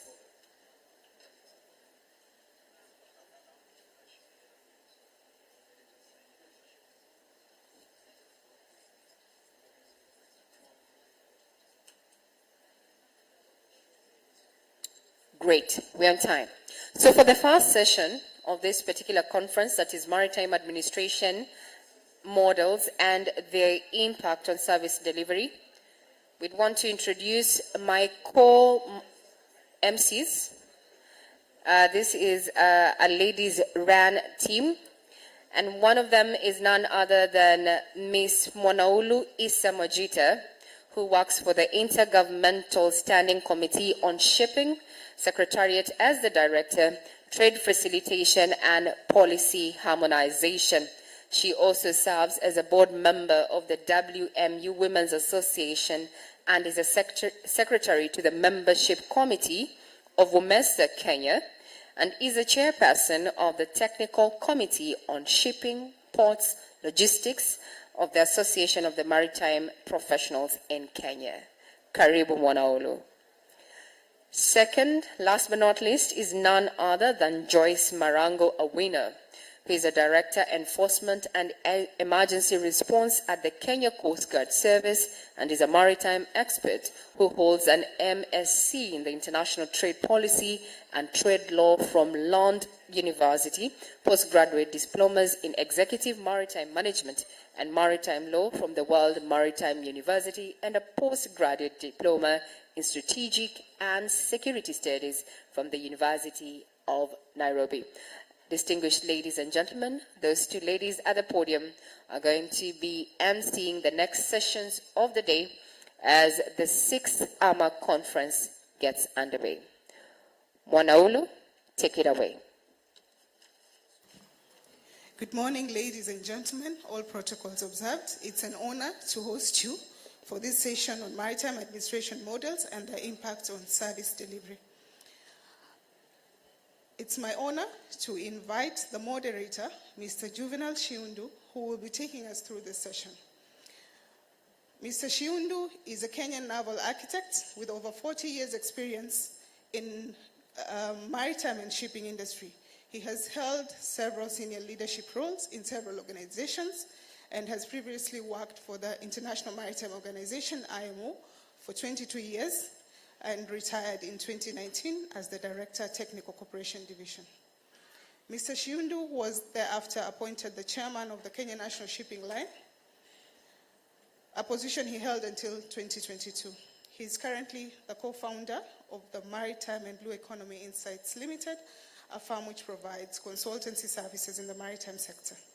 While at the IMO, Mr. Shiundu was instrumental in the establishment of 15 autonomous maritime administrations. He is currently involved in various advisory boards and organizations. and has received several awards in the maritime industry, as well as international diplomacy and charitable courses. Mr. Shiundu is a graduate in naval architecture and shipbuilding from the University of Newcastle, and he also holds a maritime degree in maritime safety and administration from the World Maritime University. Ladies and gentlemen, maritime administrations play a key role as far as driving economic development and serve as a catalyst for the safe, secure, and efficient and environmentally sustainable shipping. A well-functioning maritime administration is therefore an incentive for the growth of the shipping and supporting services which enhance trade that drive the socio-economic development. The session will therefore be discussing this. It's my pleasure to call on stage the moderator, Mr. Juvenal Shiundu. Thank you.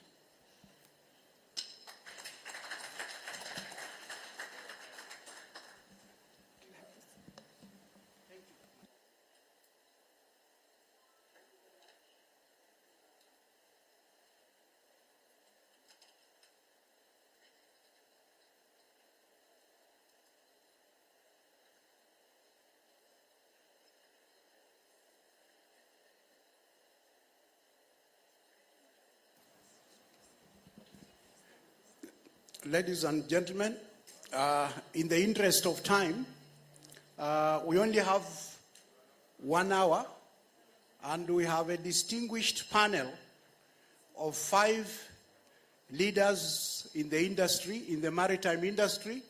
So I will call the leaders who are coming to discuss maritime administration models in service delivery. The first leader to call is the CEO of Gambia Maritime Administration, Mr. Karamo Jane. Karamo, are you with us? Please come and take the stage. The next one is Mr. Karamo here. Please come and take the stage. Could you please clap for Mr. Karamo? He has traveled all the way from West Africa to come and share his experience with us. Welcome. The next one is Mr. Eric Oji, who is the Director, Planning, Research and Data Management Services of Nigerian Maritime and Safety Agency. Eric.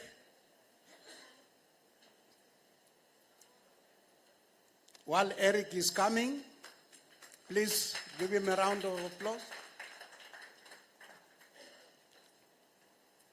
Welcome, Eric. The next one is from Seychelles, and that is Captain Joachim Valmont, CEO of Seychelles Maritime Safety Administration. Welcome. The next one is Mr. Abdulhai Mohamed Wehelia, who is a senior advisor to the Minister of Ports and Marine Transport of the Republic of Somalia. Mr. Wehelia. And last but not least, we have Mr. Kaimu Mukeyenge, Director General, Tanzania Shipping Agencies Corporation, TASAC. Is he here with us?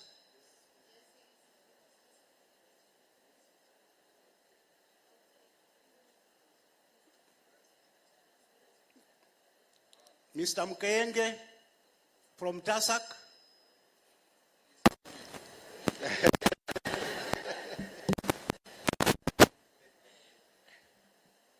Well, distinguished participants, while we wait for Mr. Mukeyenge, it gives me great pleasure to have these very distinguished men in the maritime sector, some of whom I've worked with for many years, some of whom I've just met today, but they are here to share their experiences with us. For the interest of time, because we only have 1 hour and we have 5 panelists, I will ask each panelist one question, and I would request that you spend not more than 3 minutes to answer that question, because a question can be answered in 3 minutes, the same question can be answered in 30 minutes. But for this particular, please let's welcome Mr. Kaimu Mukeyenge, Director General of Tanzania Shipping Agencies. Karibu sana. So let's keep to 3 minutes to answer the question so that we can move on. So I know you all have very distinguished profiles. So for the interest of time, we will not go through the profile. The mere fact that you are here as a panelist means that you have qualified due to your profile. So I will start with Gambia. I know that tourism is critical to Gambia's economy, whereas the marine environment is the backbone of Gambia Maritime Administration. Can you elaborate how Gambia Maritime Administration's work contributes to sustainable economy?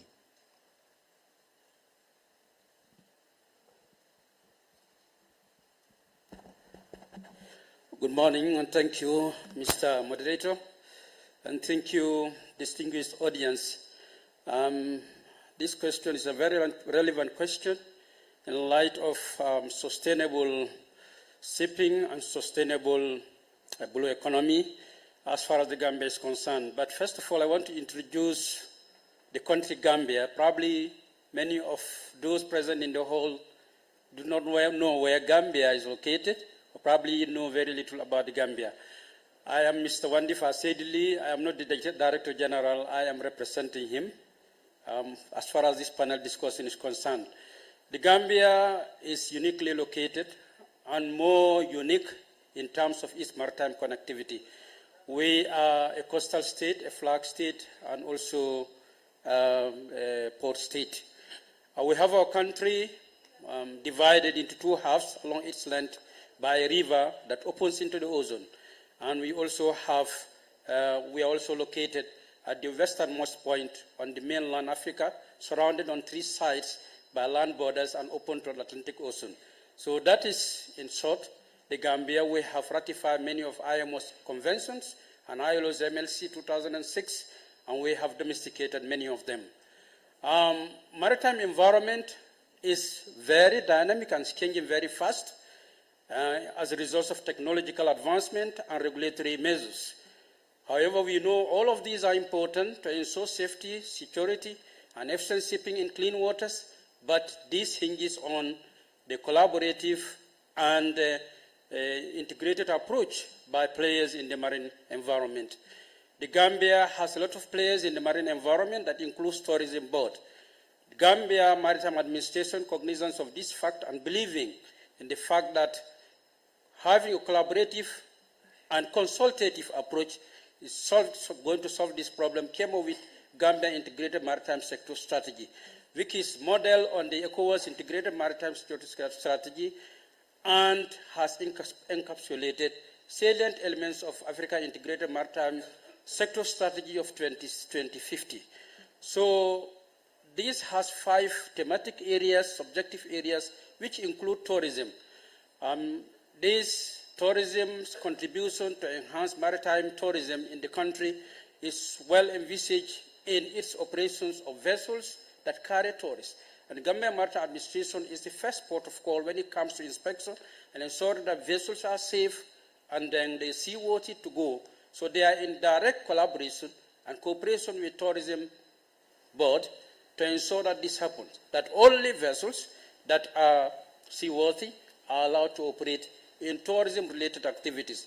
Notwithstanding, we also have direct engagement tourism in identifying strategic positions or locations where jetties are constructed for carrying tourists to destinations that are of interest to them. Since the river is navigable along its entire length, tourists have very significant areas of interest where they could visit. So these getties are a collaborative effort between the Gambia Maritime Administration and other stakeholders, including Gambia Tourism Board, to ensure that these things are. Thank you. Ladies and gentlemen, as you know, in the panel here, we have a variety. Gambia has a coastline of 80 kilometers. On my left, Somalia has a coastline of more than 3,300 kilometers. So you can see the range of maritime administration that one maritime administration amongst its duties, like Gambia, with a coastline of 80 kilometers, and we have Somalia with a coastline of 3,300 kilometers. So that means that there are many challenges that the maritime administrations would face, coming from maritime administrations that are fully autonomous with their own board, or maritime administration that are just a unit or a department of, in the Ministry of Transport, but they all have a function to play. We have with us from NIMASA, NIMASA, which is one can describe as an executive agency with a fully functioning board. So I'm glad that NIMASA is here with us. One of the questions I would like to pose to NIMASA, which many African countries ask, is the issue of cabotage. Not many maritime administrations have handled cabotage, but Nigeria was the first country to introduce cabotage in their law. So I would like Eric to share with us what measures has NIMASA taken to promote capacity building, skills acquisition and development, and investment opportunities for Nigerian maritime stakeholders in compliance with the cabotage law. Does the cabotage law still exist? If so, in what form? What has been its key achievements and challenges in its implementation? Please share with us.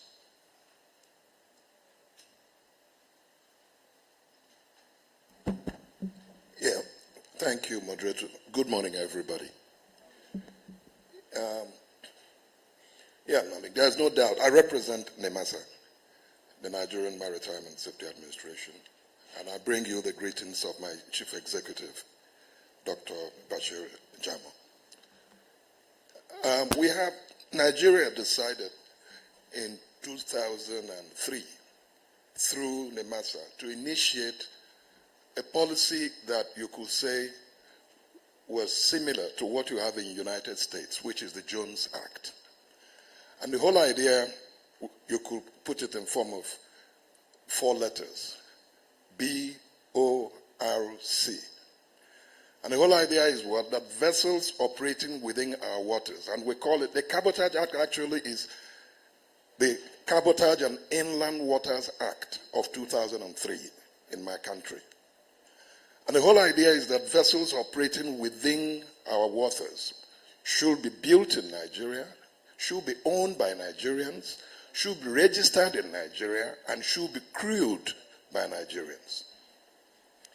There was no doubt in the mind of the administration that it wasn't going to be easy. I mean, you're not going to achieve that within a day. Capacity in this industry is not easy to access. And then, of course, it's a capital-intensive industry. But if you do not have a policy that insists on that capacity being developed, you will definitely never start. Thus, for the purposes of the building, in the process of insisting that vessels will be built in Nigeria, vessels operating within our waters, we were able to develop and are still developing capacities for building of barges, small boats, and the rest of it. We're not going to own, you're not going to build a VLCC overnight in Nigeria. But in the process of insisting on building of vessels, you develop the local capacity to build. Of course, registration was the easiest part for us. You have a ship registry domiciled in Nemasa. So the question of coming to operate within Nigerian waters without registering was a no-no. First, we were able to achieve 100% registration of every vessel that is operating within our waters, domiciled in our ship registry. Ownership, again, the same mental frame. We knew capacity to own the vessels was going to be difficult internally. But by insisting that most of our vessels operating should be owned by Nigerians, of course, what we did was to encourage the situation where Nigerians were now going to be encouraged to own certain levels of vessels. To achieve this, there was a dedicated fund. There's a dedicated fund which we call the Cabotage Vessel Finance Fund. 2% of every particular contract given in the oil and gas industry, 2% of it is dedicated to this fund. And the whole idea is for this fund to serve as the basis of encouraging local vessel owners to own vessels. As I speak to you today, we have not less than $800 million that has accumulated between 2003 and today for the Cabotage Vessel Finance Fund. Disbursement is about to commence as I speak. And the process is a situation where the fund is domiciled in banks, and then you can access the fund through the modalities agreed with the bank on a single-digit interest rate. The final one is crewing. By insisting that most of the vessels that operate within our waters should be crewed by Nigerians, what that has done is that local capacity for manning, for seafarer certification has improved because we have to offer the crews and the vessels that operate within our waters. In areas where we do not have the local capacity, we have a waiver policy designed to give vessels certain types of waivers based on internal capacity not being available. But for areas, for crewing levels where you have internal capacity, no vessel is allowed to have a foreign crew person when local capacity is available. This, in a nutshell, is the whole idea of cabotage, and like I said, it's up and running in my country. Thank you.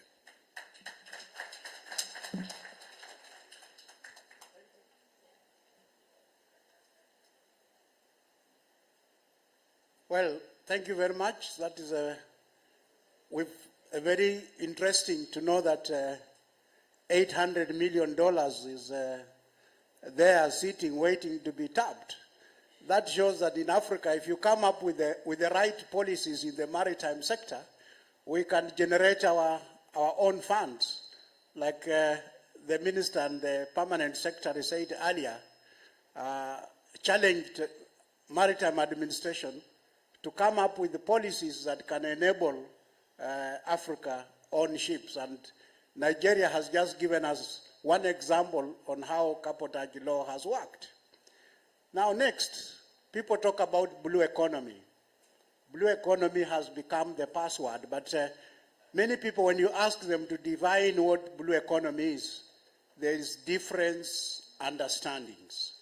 One country that has led the world in implementation of blue economy is none other than the island country Seychelles. And we are honored to have with us Captain Valmont. So I would like Captain to share with us that Seychelles took the leadership internationally on the implementation of the blue economy. To what extent is the maritime administration involved, and what has been the impact on the economy and on sustainable development?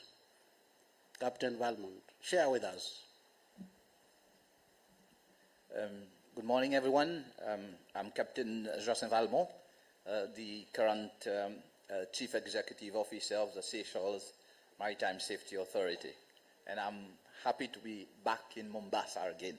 I was here in November last year following a port state control inspection training, so I'm I'm glad to be back in Mombasa. And thank you for the question. And just to answer your question, the Seychelles Maritime Safety Administration, known as SMSA, back then played a vital role as the regulatory body under the Ministry of Transport and Tourism. But now we've moved, and now we are under the Ministry of Transport only. We started by introducing mandatory requirement for registration of all flagless vessels above 10 meters in length operating within the Seychelles waters, which became a source of revenue for Seychelles, as well as ensured that the Seychelles flag state obligation were being met. And as we speak now, we're coming out with a fresh regulation to make it mandatory for small vessels under 10 meters of length to be identified. So there will be no vessel without flag in Seychelles. We've also introduced stringent post-state control inspection to ensure that no substandard vessels are calling to Seychelles port. We also introduced mandatory requirement for all local trade vessels operating commercially in Seychelles are licensed and, of course, surveyed annually to ensure that standards set by SMSA is maintained, ensuring Seychelles coast state obligation. We do have also a maritime training academy, and this is to ensure training and certification of Seychellois seafarers in line with international standards, providing them with opportunities to join the maritime industry. We've also partnered with the National Information Sharing and Coordination Center, the NISCC, and the Seychelles Regional Center for Operation and Coordination, the RCOC, to ensure adequate monitoring of vessels within Seychelles EEZ in an attempt to eliminate illegal and unreported and unregulated IUU fishing, as well as other maritime crimes.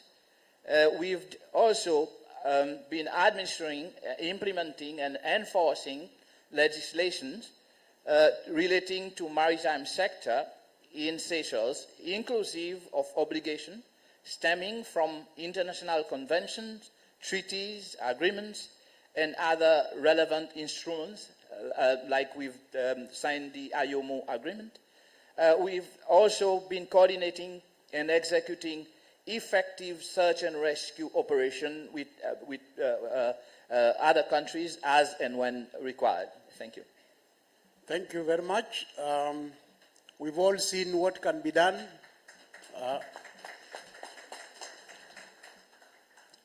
When a country, an island country like Seychelles, whose economy depends on the waters. So the Maritime Administration has to come up with the policies that support its economy. And that's exactly what Seychelles has done, is to say theirs is not green economy, it's blue economy. And if the government is doing a lot for the economy as an enabler, then the Maritime Administration also has to do its part. Now, there can be no maritime development without security. And that's why you need safe, secure, and environmentally friendly for maritime development to thrive. We all knew that Somalia, at one time, we had lots of problems that affected the entire economy. Freight rates went up in the region when there was a lot of piracy off the coast of Somalia. Shipping lines put up their freight rates, introduced a lot of surcharges, and therefore the whole economies of these countries were affected.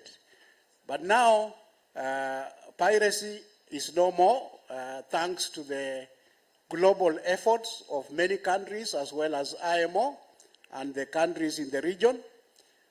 We now have Somalia, where the Maritime Administration is domiciled in the Ministry of Ports and Marine Transport. With us here today, we have Mr. Wehelia. Mr. Wehelia, can you please tell us how the Maritime Administration and Communications Department, which is part of the ministry, how it works, and explain to us what achievement the Maritime Administration in Somalia has achieved.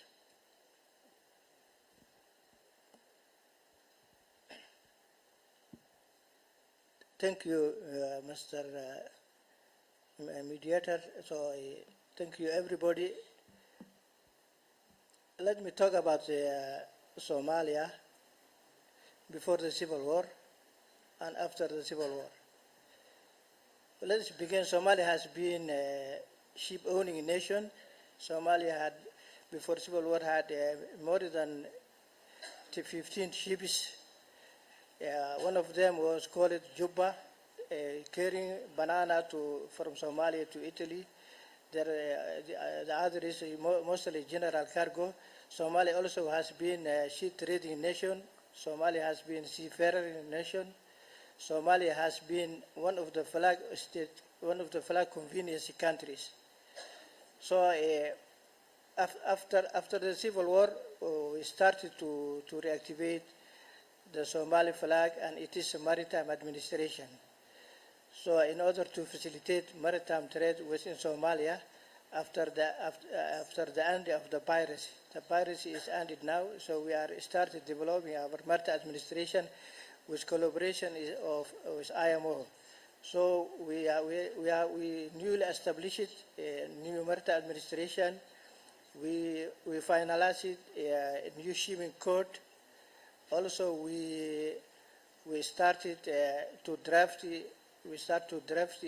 subsidiary legislation regarding ship registration, including the fee.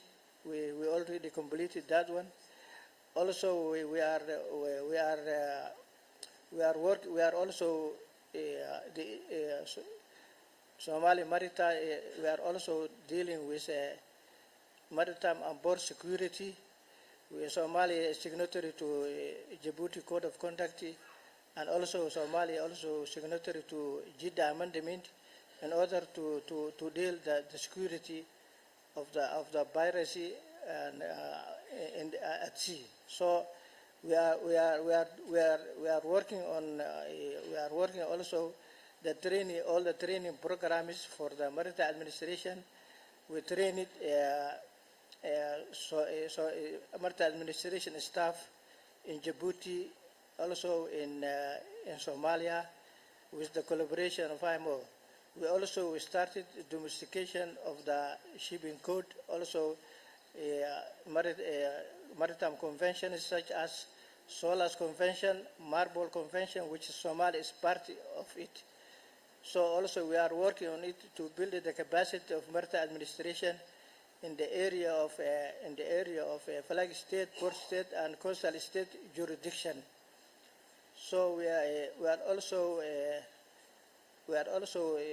working on it because since maritime administration is the key player, a key player of the sphere of maritime security, and we are focusing now to implement the ISBS code in Somali ports, all Somali ports, with collaboration of IMO and also EU capacity building. So we are making progress in that area, and we are happy to participate in this meeting, AAMA. We are signatory to AAMA, and also I hope we will have a AAMA conference next time in Somalia, and we will host that meeting, and we need the support. Thank you very much. Thank you very much, Mr.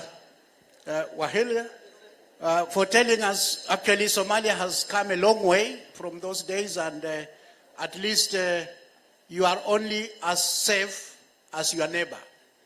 You are only as secure as your neighbor. So if the coastline of Somalia is not safe, then even the coastline of many neighboring countries are not safe, and we are pleased to see that with the help of IMO, that Somalia is on the way to establish. At the moment, the Maritime Administration is still a department of the Ministry of Ports and Transport, but let's hope that with the help of IMO, that you will end up having a fully autonomous maritime administration. Now, we have not many countries here have both maritime transport on the sea and also on the inland waterways. We are privileged to have Tanzania that has got a lot of inland waterways and also maritime transport. So I would like the Director General, Mr. Mukeyenge of Tanzania Shipping Agencies Corporation, to share with us what initiatives or programs TASAC implemented to promote the development of inland water transport infrastructure, services and connectivity in Tanzania, including intermodal transportation and multimodal logistics to support economic growth and regional trade. As you know, the biggest part of Lake Victoria, which is shared with Kenya, Tanzania, and Uganda, but the biggest part is in Tanzania. So the Maritime Administration, other than regulating sea transport, they also regulate inland waterways. So please share with us your experiences.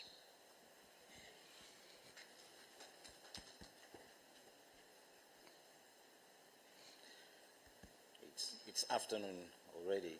Good afternoon. First of all, I would like to thank KMA, IMO, and AAMA for considering us to be one of the participants in this very, very constructive conference with a very, very strong theme that says maritime administrations, we should act as pillars of our economic development. As it was firstly introduced, yes, Tanzania, we have unique features which most of the African countries don't have. We do have a coastline of about 1,400 kilometers along the Indian Ocean, but we also have big lakes. We have Lake Victoria, we have Lake Tanganyika, and we have Lake Nyasa as well. Before I go into question, I would like to present a brief history of how TASAC was made. Before 2005, the mandate for administering the maritime affairs in Tanzania was under the Ministry of Transport. After that, then Surface and Marine Transport Regulatory Authority was born, which was Sumatra. But comes 2017, TASAC was born, and Sumatra was actually divided into two. Now we have Tanzania Shipping Agencies Corporation, the administration that is mandated to fully implementing the IMO instruments. And we have Land Transport Regulatory Authority that is fully now mandated to administer all issues in relation to transport, but working on the subsectors of rail, land, and railway. Coming to the point now, there's a massive project that is going on within Lake Victoria, and actually on the Tanzanian part, TASAC is the implementing agency. That is Lake Victoria Basin Commission project for ensuring safety along the lakes, especially Lake Victoria, because we have had some incidents which were not actually good. We've had MV Bukoba, which was actually capsized in 1990s. And we have had MV Nyerere as well in the same leg. So you can see there were no safety measures which were actually taken during those years. And we thought that without international trade facilities to be built, we have to make sure that we go for safety, because without safety, we can't do business. And we are making sure that the progress is good. Now, in the next few years, we will have a fully implemented project that is under East African Community, under Lake Victoria Basin Commission, and that project is going to have a certain number of search and rescue centers along the lakes, and is actually implemented by 3 countries, that is Kenya, the ones that we share the lake, Uganda and Tanzania. So we have started that, and there are also massive projects coming. We will build so many vessels that are going to sail across the lakes and sharing the trade between the neighboring countries. As far as the Lake Victoria is concerned, there are lots of opportunities, and we are trying to hold lots of meetings with our neighboring countries to see on how we can actually trade each other and improve our economies. Thank you. Thank you. Thank you very much. Inland transport is equally important and is equally important to ensure that the safety of inland water vessels, like they call them in IMO, non-conventional size vessels. So for a maritime administration, if you have inland waterways, as much as IMO conventions apply to conventional vessels, but the maritime administration also have to make sure that the inland water vessels are safe. And Tanzania have given us a good example of what they are doing. Now, we all know that the part of IMO capacity building was the establishment of 2 training institutions, the World Maritime University in Malmö, Sweden, and the International Maritime Law Institute in Malta, where a lot of countries have trained their people with the hope that they will come back to the countries and serve the maritime administration. I note that in Gambia, you have trained 28 graduates at the World Maritime University and 13 graduates from the IMO International Law Institute. To what extent have these graduates been utilized to contribute to the growth of the Gambia Maritime Administration or the maritime sector in Gambia in general? Can you please share with us? Thank you, Mr. Moderator. Once again, audience, thank you. This is true, as has been highlighted earlier, that the country has developed integrated maritime sector strategy, and as a maritime administration, we have come up with a strategic plan 2022 to 2026.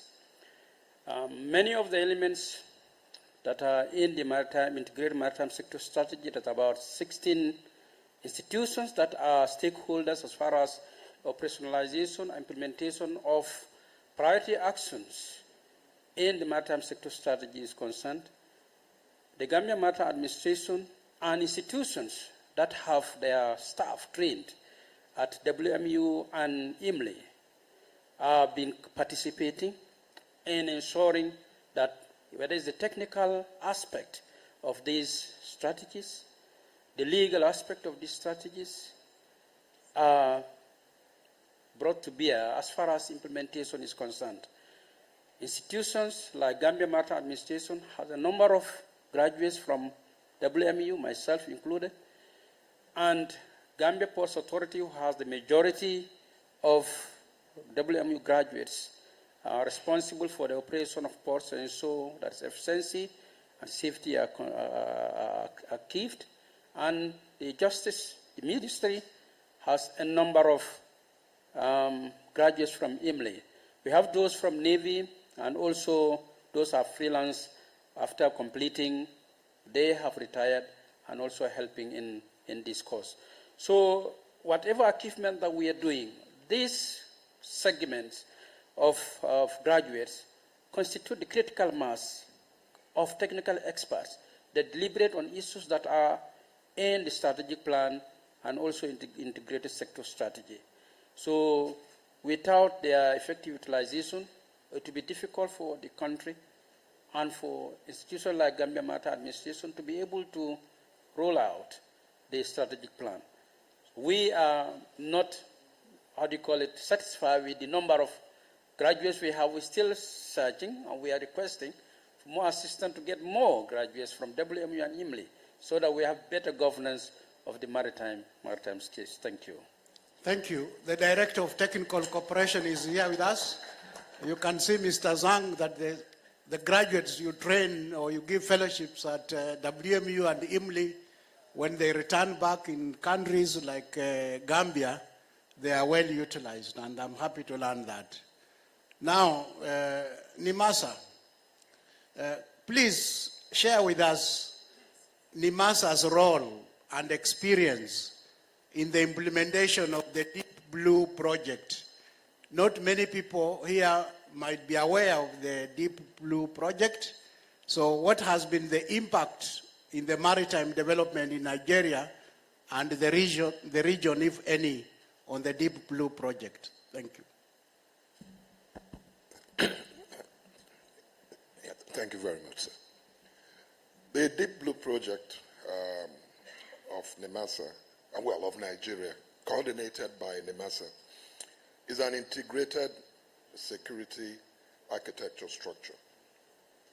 All of us are aware that in the past, the Gulf of Guinea had been having some serious challenges in terms of maritime security, piracy, and related maritime offenses. So what NIMASA came up with was an architecture whereby sea assets, air assets, land assets are integrated. We have a command center in NIMASA where intelligence information coming from aerial supervision of our coastline. By the way, Nigeria has 858 kilometers of maritime coastline. And we also have an integrated network in the Gulf of Guinea with the related countries there. So as part of the security architecture to arrest the challenges that we were having, we decided a situation where on a regular basis you have aerial supervision of our coastlines. On a regular basis you have coastal supervision of our coastline, and then on ground it's integrated with the military. We have a command center we call the C4I. The C4I is a center where anybody can pick information on whatever is happening within our coastal waters. In the course of the Deep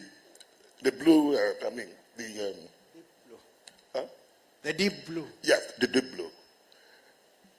I can comfortably say that over the past 3 years, maritime offenses in our coastal line has been highly reduced because of these Deep Blue assets, because it's easier to see activities within our waters, it's easier to interdict them in real time, and most importantly, the Deep Blue also instigated a specific law, we call it the SPOMO law, Suppression of Piracy and Maritime Offenses Act, whereby it's now easier to prosecute offenses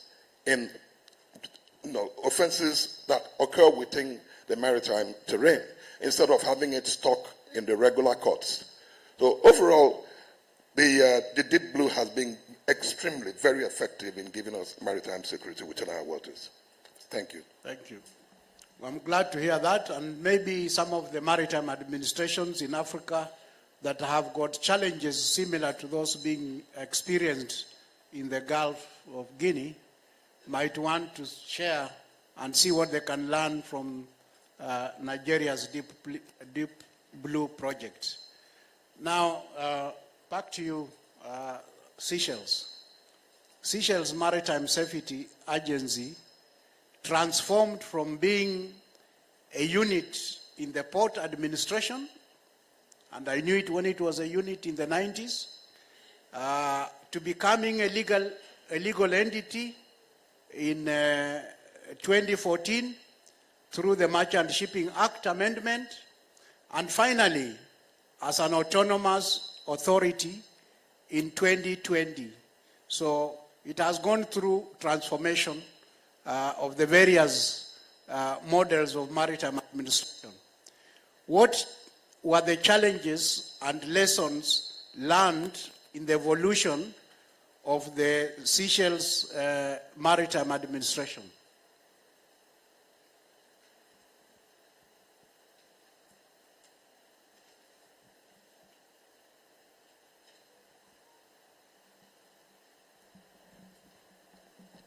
Thank you.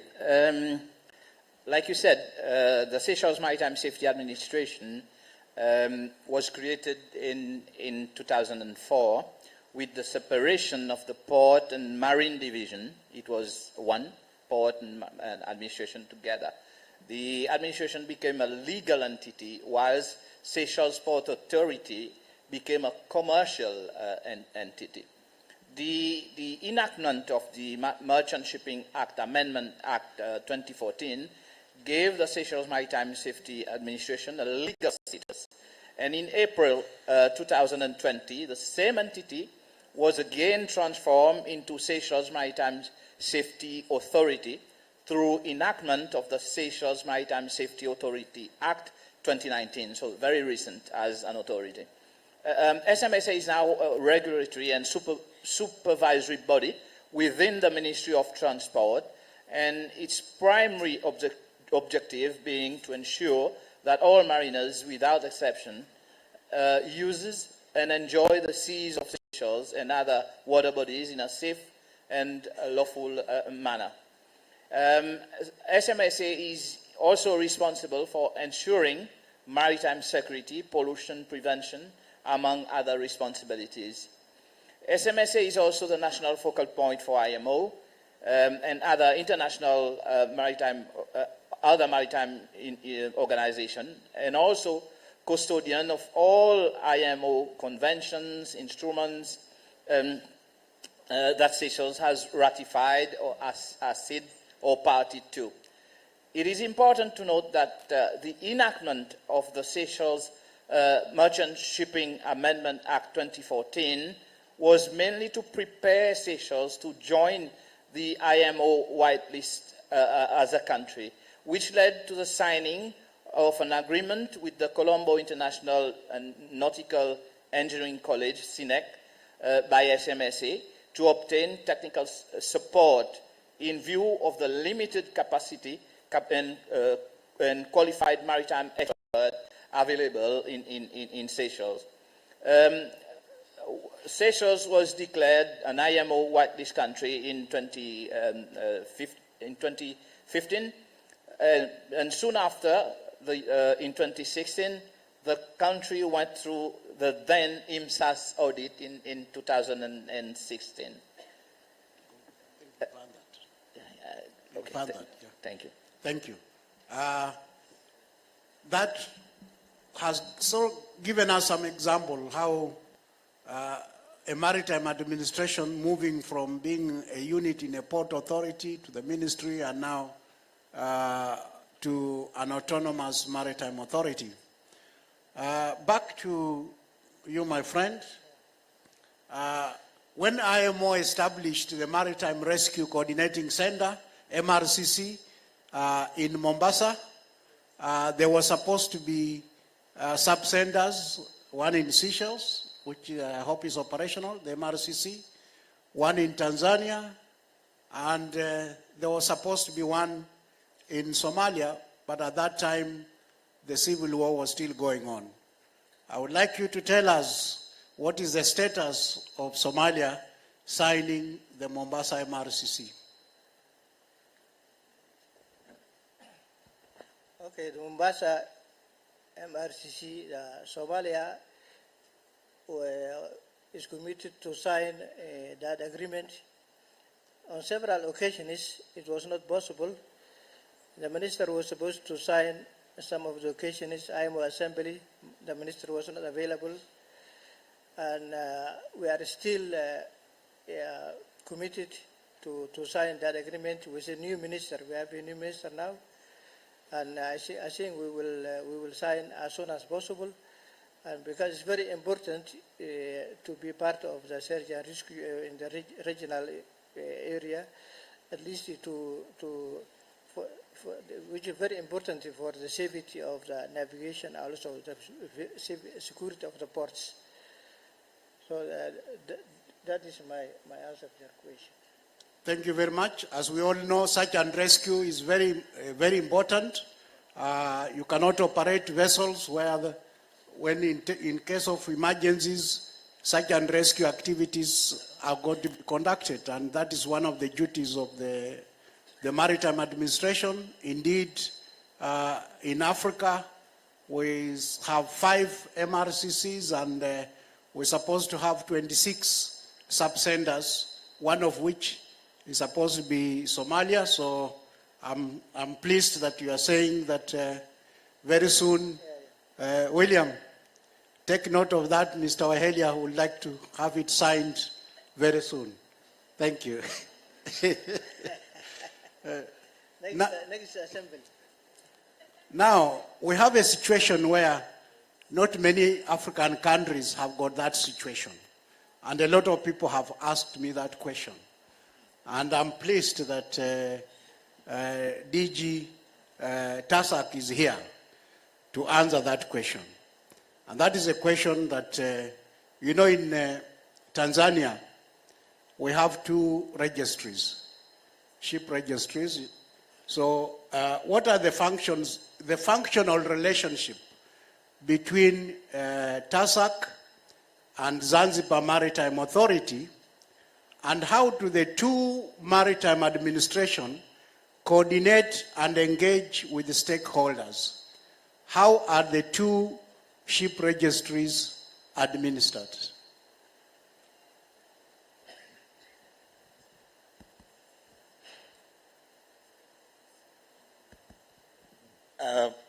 Thanks once again. It is very true. We have that unique kind of maritime administration, I would say.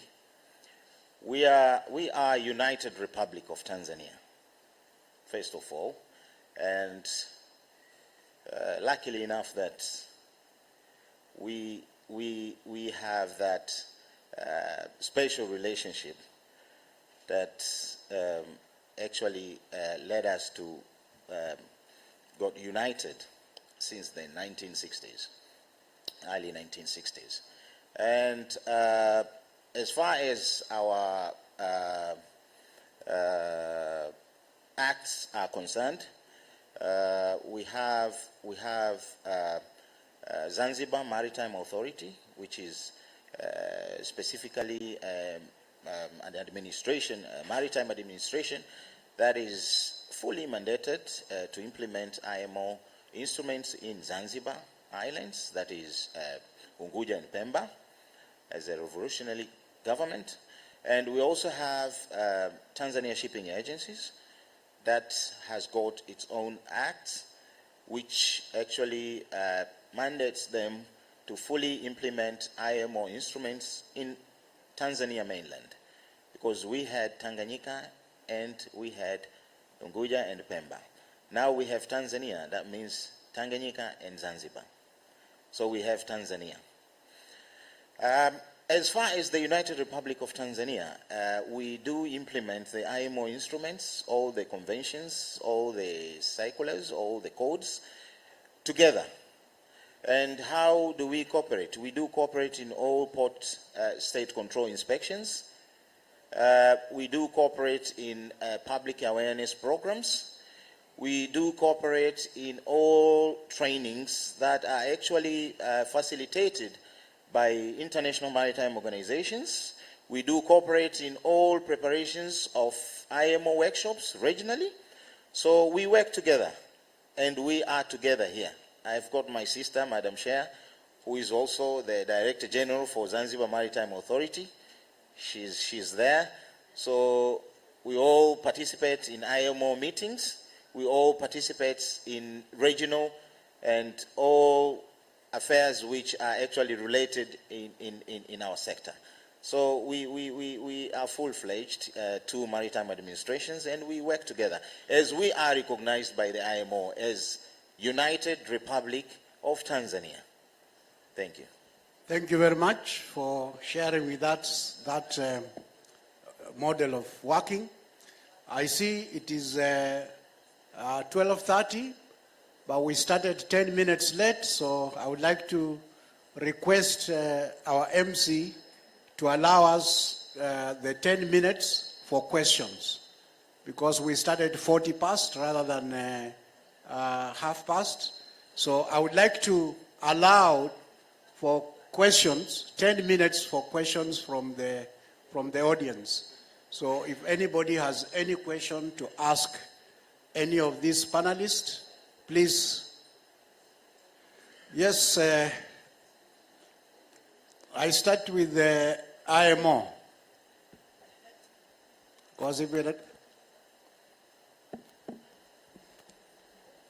Can we have somebody going around with a... I've got one here. Okay. Yeah. Thanks very much. Naturally, my question will be to Nigeria, and I'm not speaking as IMO. I'm speaking as a Nigerian. My question is to my brother Eric Oji. You did mention that 800 million is available to be disbursed. I have just read while you were speaking that there is potential that that disbursement might be suspended. But that is one part of the question. The second part is, what is the disbursement formula for these funds? How would recovery be made possible? Because it's easy to disburse. When I was in NIMASA at the agency, such funds were disbursed, but paying back, supposed to be a revolving fund, paying back became a challenge, and the money literally went away as grant. And it's supposed to be a loan. So what is the safeguards to ensure that this money is sustainable and is revolving so that others will benefit? Thank you. Can we take two more, and then is there any lady who has carried up her hand? If there is a lady, give her. If not, yes. I'm trying to be gender neutral. Thank you very much. My name is Chelsea Owino from the University of Nairobi, Mombasa campus, a third-year law student. And my question is directed to the captain from Seychelles. One of the challenges that I have noticed that is affecting the blue economy, which is a huge risk factor.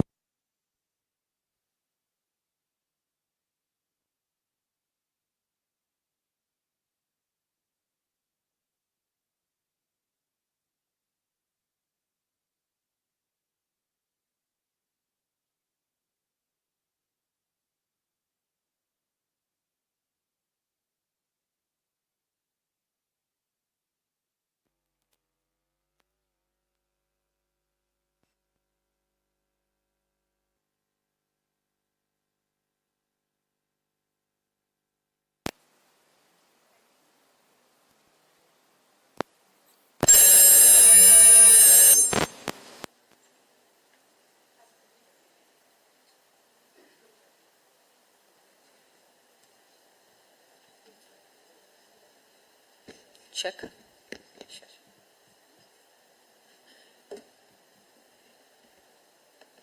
I think I will repeat my question. And as I was saying, one of the challenges that I have noticed that is affecting the blue economy, which is a huge risk factor for its effective execution, is lack of strong marine policy And as you were speaking earlier on, you mentioned that, Seychelles is doing quite well when it comes to the implementation and enforcement of legislation. So my question is, how best do you think, other countries, Africa, or even outside Africa, can draw inspiration from Seychelles on the basis of implementation and enforcement of legislation? Thank you. We'll take one more question. The gentleman there in a suit. If you have a suit, you have more chances of being noticed.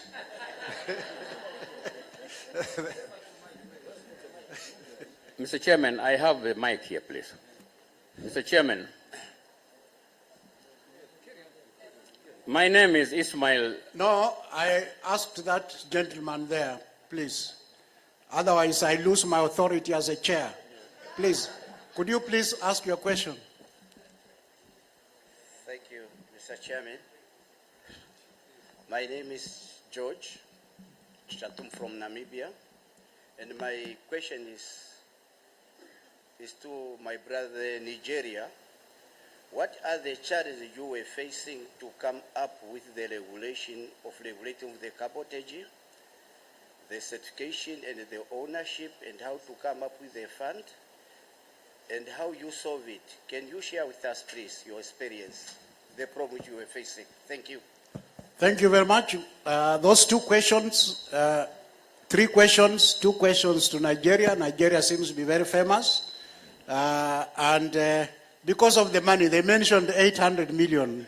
It's a lot of money, dollars. And one question is to Seychelles. So please, if you can answer the question in less than 2 minutes so that we wind up. For those who wanted to ask questions, for the interest of time, moderator, can I take, after the answer, can I take 2 questions? Okay. Okay. I'll take the first question from the half Nigerian and half AAMA man, Mr. Willie Azu. Yes. The good thing is that Willie confirmed that he was aware of the challenges of the first initiative, the Shipbuilding Fund disbursement, about 2 decades ago in Nigeria. So lessons were learned from what happened then. And this particular policy, the CVFF, the Cabotage Vessel Finance Fund, it is structured in such a manner that these funds that have been accumulated serve more as a guaranteed source of loans from the banks. The administration, NIMASA, does not disburse anything to anybody. Organizations, shipping companies, those willing to get vessels are screened by NIMASA on criteria that have been made very transparently open. Now, these organizations are recommended to 4 different banks. There are 4 banks where these funds have been kept. Those wishing to get these funds now go to these banks and get loans from these banks on the terms given by those banks. The only difference here is that to reduce the exposure, the issue of cost of funds, which banks normally will now use as an excuse to start giving high interest rate. This fund serves more like a cushion fund, thus enabling these banks to issue these loans on single-digit interest. The terms upon which you are going to get it is terms to be agreed between you and the banks. Most likely, the banks will have a higher capacity, higher percentage than the person taking the facility. But the NIMASA fund serves as a guarantor, thus enabling the banks to give it at rates that are easy for you so that you can get your vessels. My brother that asked about the challenges of the cabotage. In my explanation, which I explained, it was clear, like I said, that capacity was never going to be achieved overnight. But you are not going to achieve anything if you don't start at all. One of the biggest challenges we face in the cabotage is, again, back to one of the pillars, ownership. The maritime industry, as we all know, is a capital-intensive industry. Now, it was always going to be difficult to achieve a situation where vessels operating within our waters are owned by Nigerians. It is now made more difficult by the fact that instead of people pooling together to be able to put resources together to meet this requirement, we still have people operating in silos. So making it much more impossible for us to achieve that desire that we shall own these vessels. So this is one of the challenges that we face. And I will recommend that any country that wants to take the model of cabotage like we are doing, the first emphasis is to encourage ship owners to pool resources together. The idea of one person, an owner of a vessel shipping company, it will never allow Africans to have the capacity to own this vessel because they're expensive.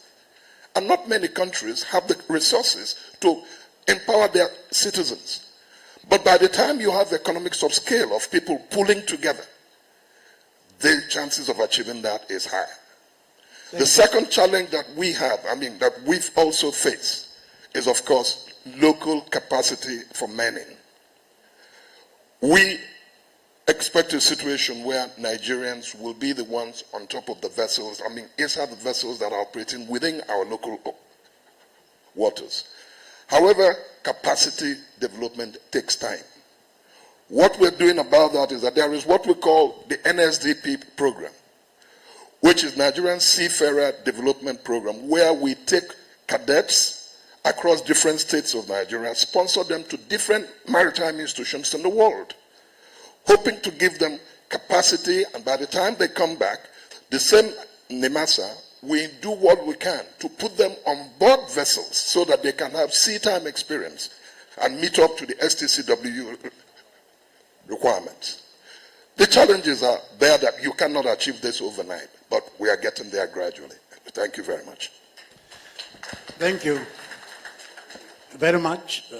Seychelles, please, can you be brief? Thank you. Just to answer your question, Seychelles has a population of only 100,000. Yeah, and like you rightly said, it's very, very difficult to find maritime expert with a population of 100,000. So and of course, our administration is very small with 22 workforce, 22 guys working for us. And what we do, we take all the opportunity to train all our staff. Each year we have a training program. So every year we're sending staff for training, and our staff are multitask. So one staff can perform 2 or 3 duties at the same time.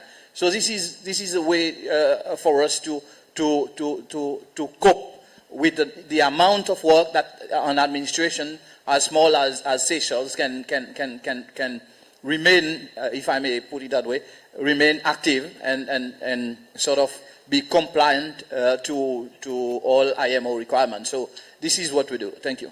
Thank you very much. I will only take one question, and there was a gentleman, Ismail, who was already speaking. Where is he? Okay, please. Oh, it was my friend Ismail Mboya. Thank you very much. I can't deny you to ask a question. Thank you, Mr. Please Chairman. go ahead. Thank you very much. My name is Ismail Mboya from Kenya Coast Blue Economy, which is an NGO based in Mombasa. Mr. Chairman, my question is directed to our brother from Nigeria, unfortunately. The reason why I'm asking this question, I'm also trying to find an answer to the challenge that was given to us by our principal secretary on why we are not owning ships. Part of this has been answered by our friend from Nigeria, but I would ask him kindly to tell us the magic they have used. Because at the dawn of our independence, we had 4 ships, Mulungushi, if you can remember them, Harambe, Jogo. They were about 4, but they never took 1 year. Uganda. They never took 1 year. They all went down. I also remember that the former Gold Coast, that is Ghana, at the time of the independence, the Golden Star, they had about 30 ships. And today, if I'm not wrong, I've just consulted our brother from Ghana here. They now have 2. There seems to be a problem. Can you tell us the magic you have that you are owning those ships so that we can build up an answer to give to our ministry or give to our government? Because we are dying to have ships. Ships is part of transport. And transport is there to carry our goods where they are required. And these goods, the value of these goods are not based on the price or cost, but they are based on their desirability. Now, because of transport, there can be a big change, there can be a very big difference. Therefore, it is important that we also own these ships, because these are the ships that are taking our goods. Ismail, I think your question has already been asked. Thank you very much. I'm ending up. It has not been answered. That's why I'm asking the question. Yeah. Thank you very much. Can I ask him to answer, please? Thank you.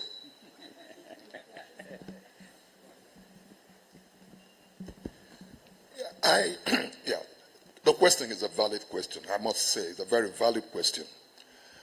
And the way I'm going to go about it is to be as honest as possible. The Kenyan experience, the Ghana experience is no different from the Nigerian experience. We had a Nigerian shipping line at a particular time that had close to 13 vessels, sea-going vessels.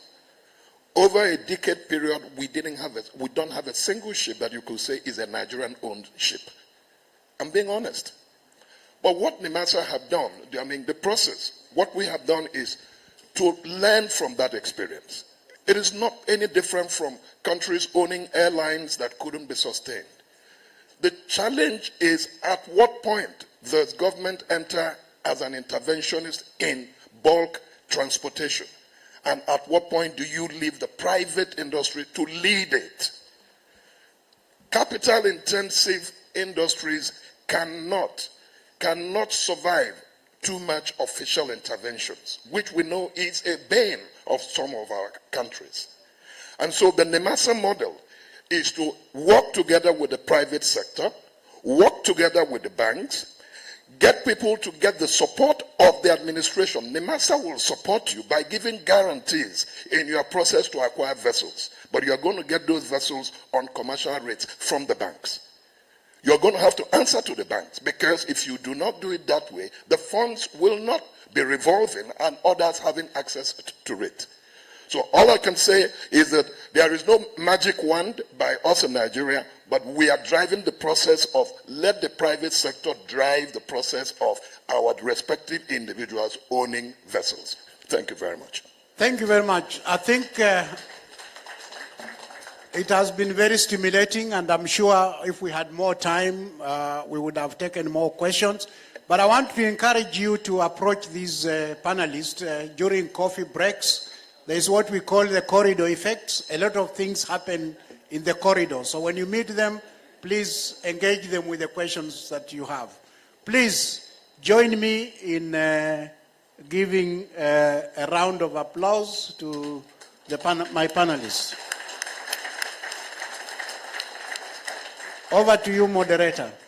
Thank you so much, Mr. Shiundu, and your panel. Indeed, a very interesting discussion for the inaugural session. We'd really like to appreciate your contribution to this discussion.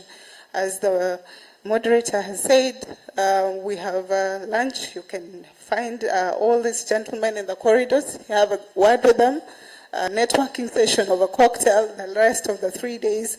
So have a good afternoon, gentlemen. We appreciate your contribution to this conversation. Thank you.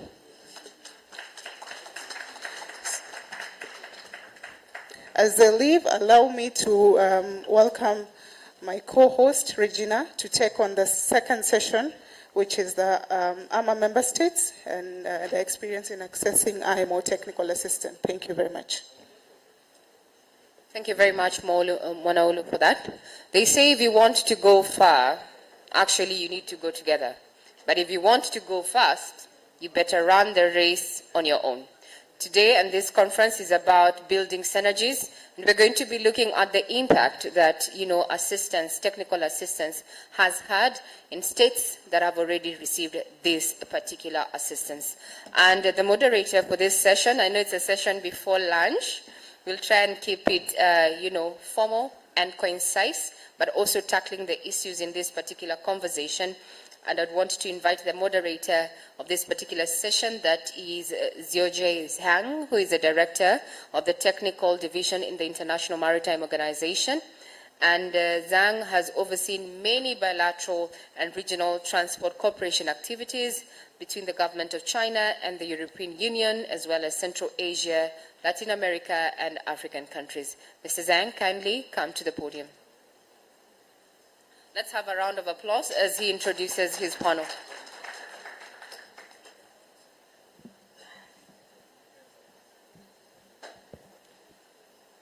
Thank you, MC.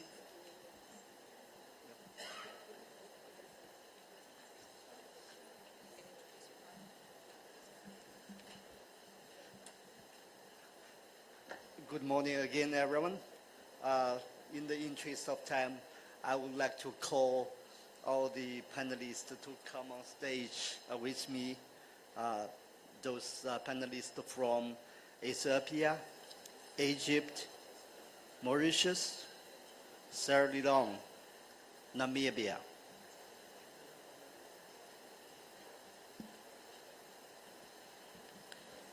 Panelists, IMO, Ethiopia, Egypt, Mauritius. Sorry, no? That is, yes. Mauritius, Sierra Leone. And Sierra Leone, as well as Namibia. Namibia. Kindly take your seats.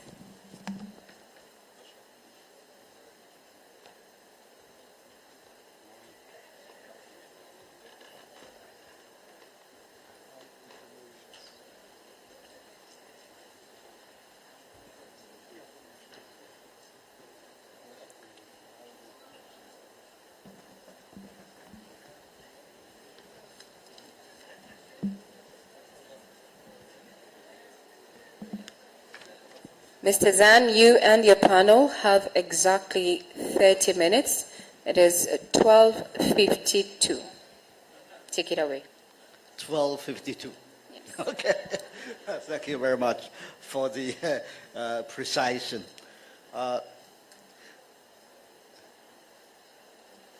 Distinguished panelists and distinguished guests and delegates. You all know that IMO's mission is to promote safe, secure, efficient, and sustainable shipping industry through the adoption of highest practical standards for the maritime industry. But the implementation and responsibility lies with the member states. When a government accepts the obligations to implement IMO conventions and the rules and the regulations, it needs to enforce the provisions, and by providing national legislation and sufficient institutional and human capital. However, not all governments at the same footing to implement IMO conventions, most of which are technical in nature. So therefore, there's capacity building is needed for many of the developing countries. Normally, it was understood that the process of implement IMO conventions and other instruments only have two steps. The first step is the rule-making process, and the second step is the implementation. But for many member states, especially developing countries, there is another step always needed. That is the capacity building process. In the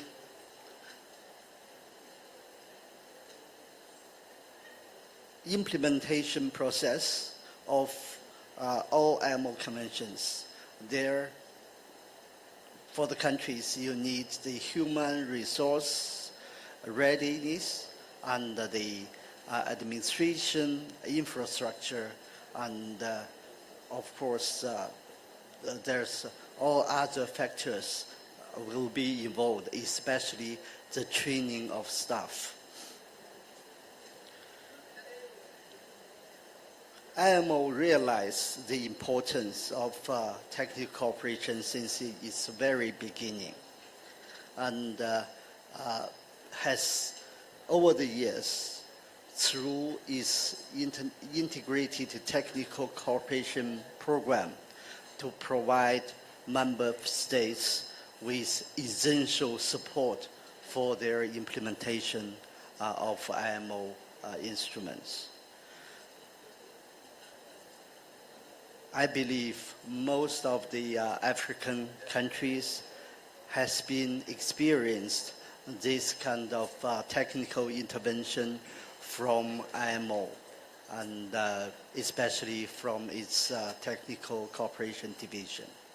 So today, I'm glad that I have this opportunity to have a dialogue with all the panelists from African countries to listen to your experience of your feelings about how successful the technical cooperation activities of IMO has achieved, and any suggestions, any assessment from your side, the effectiveness and the efficiency of the work carried out by IMO Secretariat. So with that, I would like to, instead of set different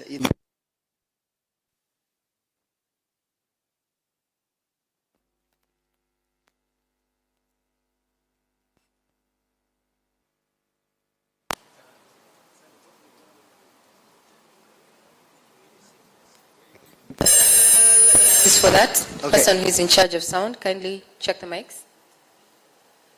No, it's all right. Okay, instead of give you individual questions, I would ask you the same question with your own experience to give us any suggestions for how to improve IMO's capacity building activities and the technical cooperation work. Let me start from our first panelist. Thank you. My name is Getinet Abay. I'm a master mariner by profession from Ethiopia. Currently the Chief Executive Officer of the Maritime wing of the Ethiopian Maritime Authority. When we are talking about the technical assistance, we are very much happy that we are getting what we are asking, because first what is required from us is to knock the door, to ask, and then wait patiently and consistently to get what is delivered.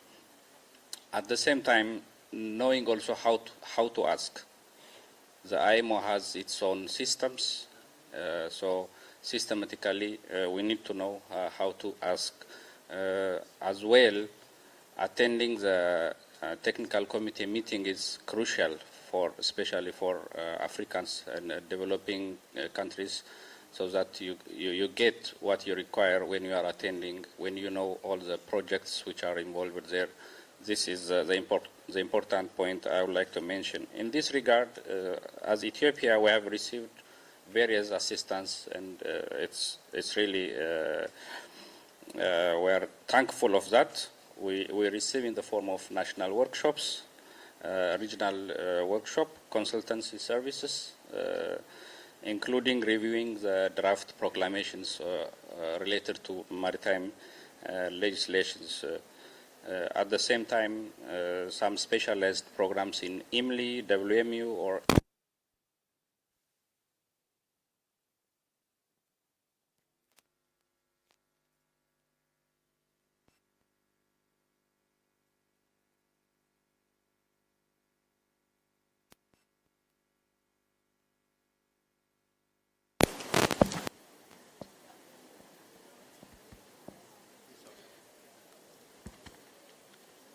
So we are getting the Apologies for that. scholarships at IMLI, WMU, IMSIA, and some effective.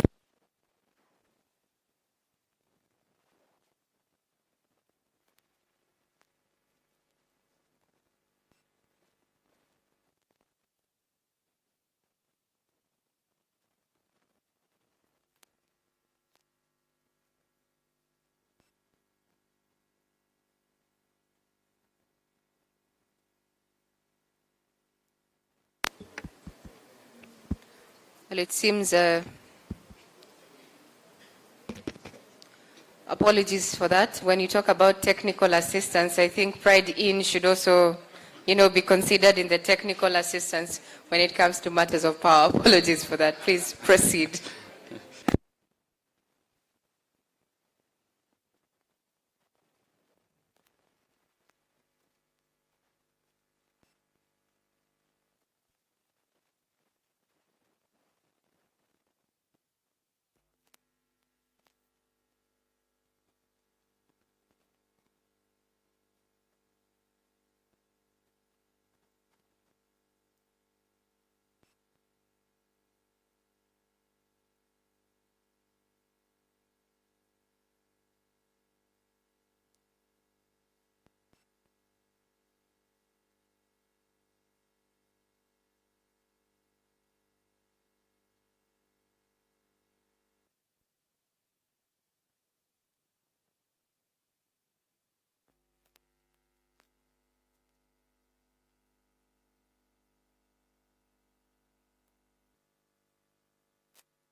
The Pride Inn management has just confirmed that they're having power fluctuations, so kindly bear with them. They are setting up a generator so that we have a seamless conversation. I'm sure you're all looking at your timepieces in regard to where we are right now. We should be stepping off for lunch, but kindly, we seek your indulgence. Give us another 20 minutes and we will go partake the meal once we're done with this particular session. I seek your indulgence. Okay, Proceed, thank you. please. Let me wind up. So we are very much satisfied for the room for improvement on the next round, if you allow me. Thank you very much. And yes, I wish to pick up to one of your points. That's the participation of IMO meetings. Actually, the capacity building process is essential not only to provide the human resources for a member state to implement IMO conventions, but also can give you the capacity to properly participating the negotiations of IMO meetings and have an effective role in the rule-making process. And thank you for that.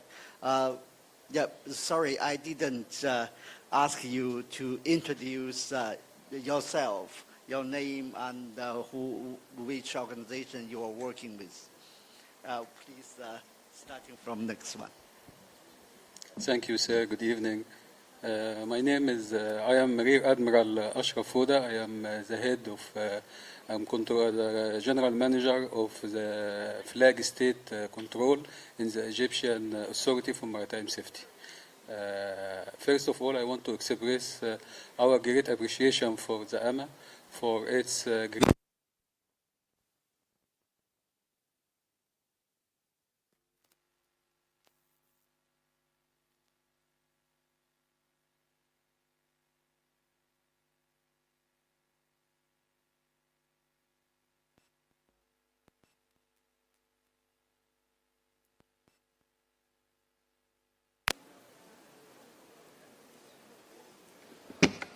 Apologies for that, ladies and gentlemen. Given the current situation, since they're still working on it, we are suggesting that we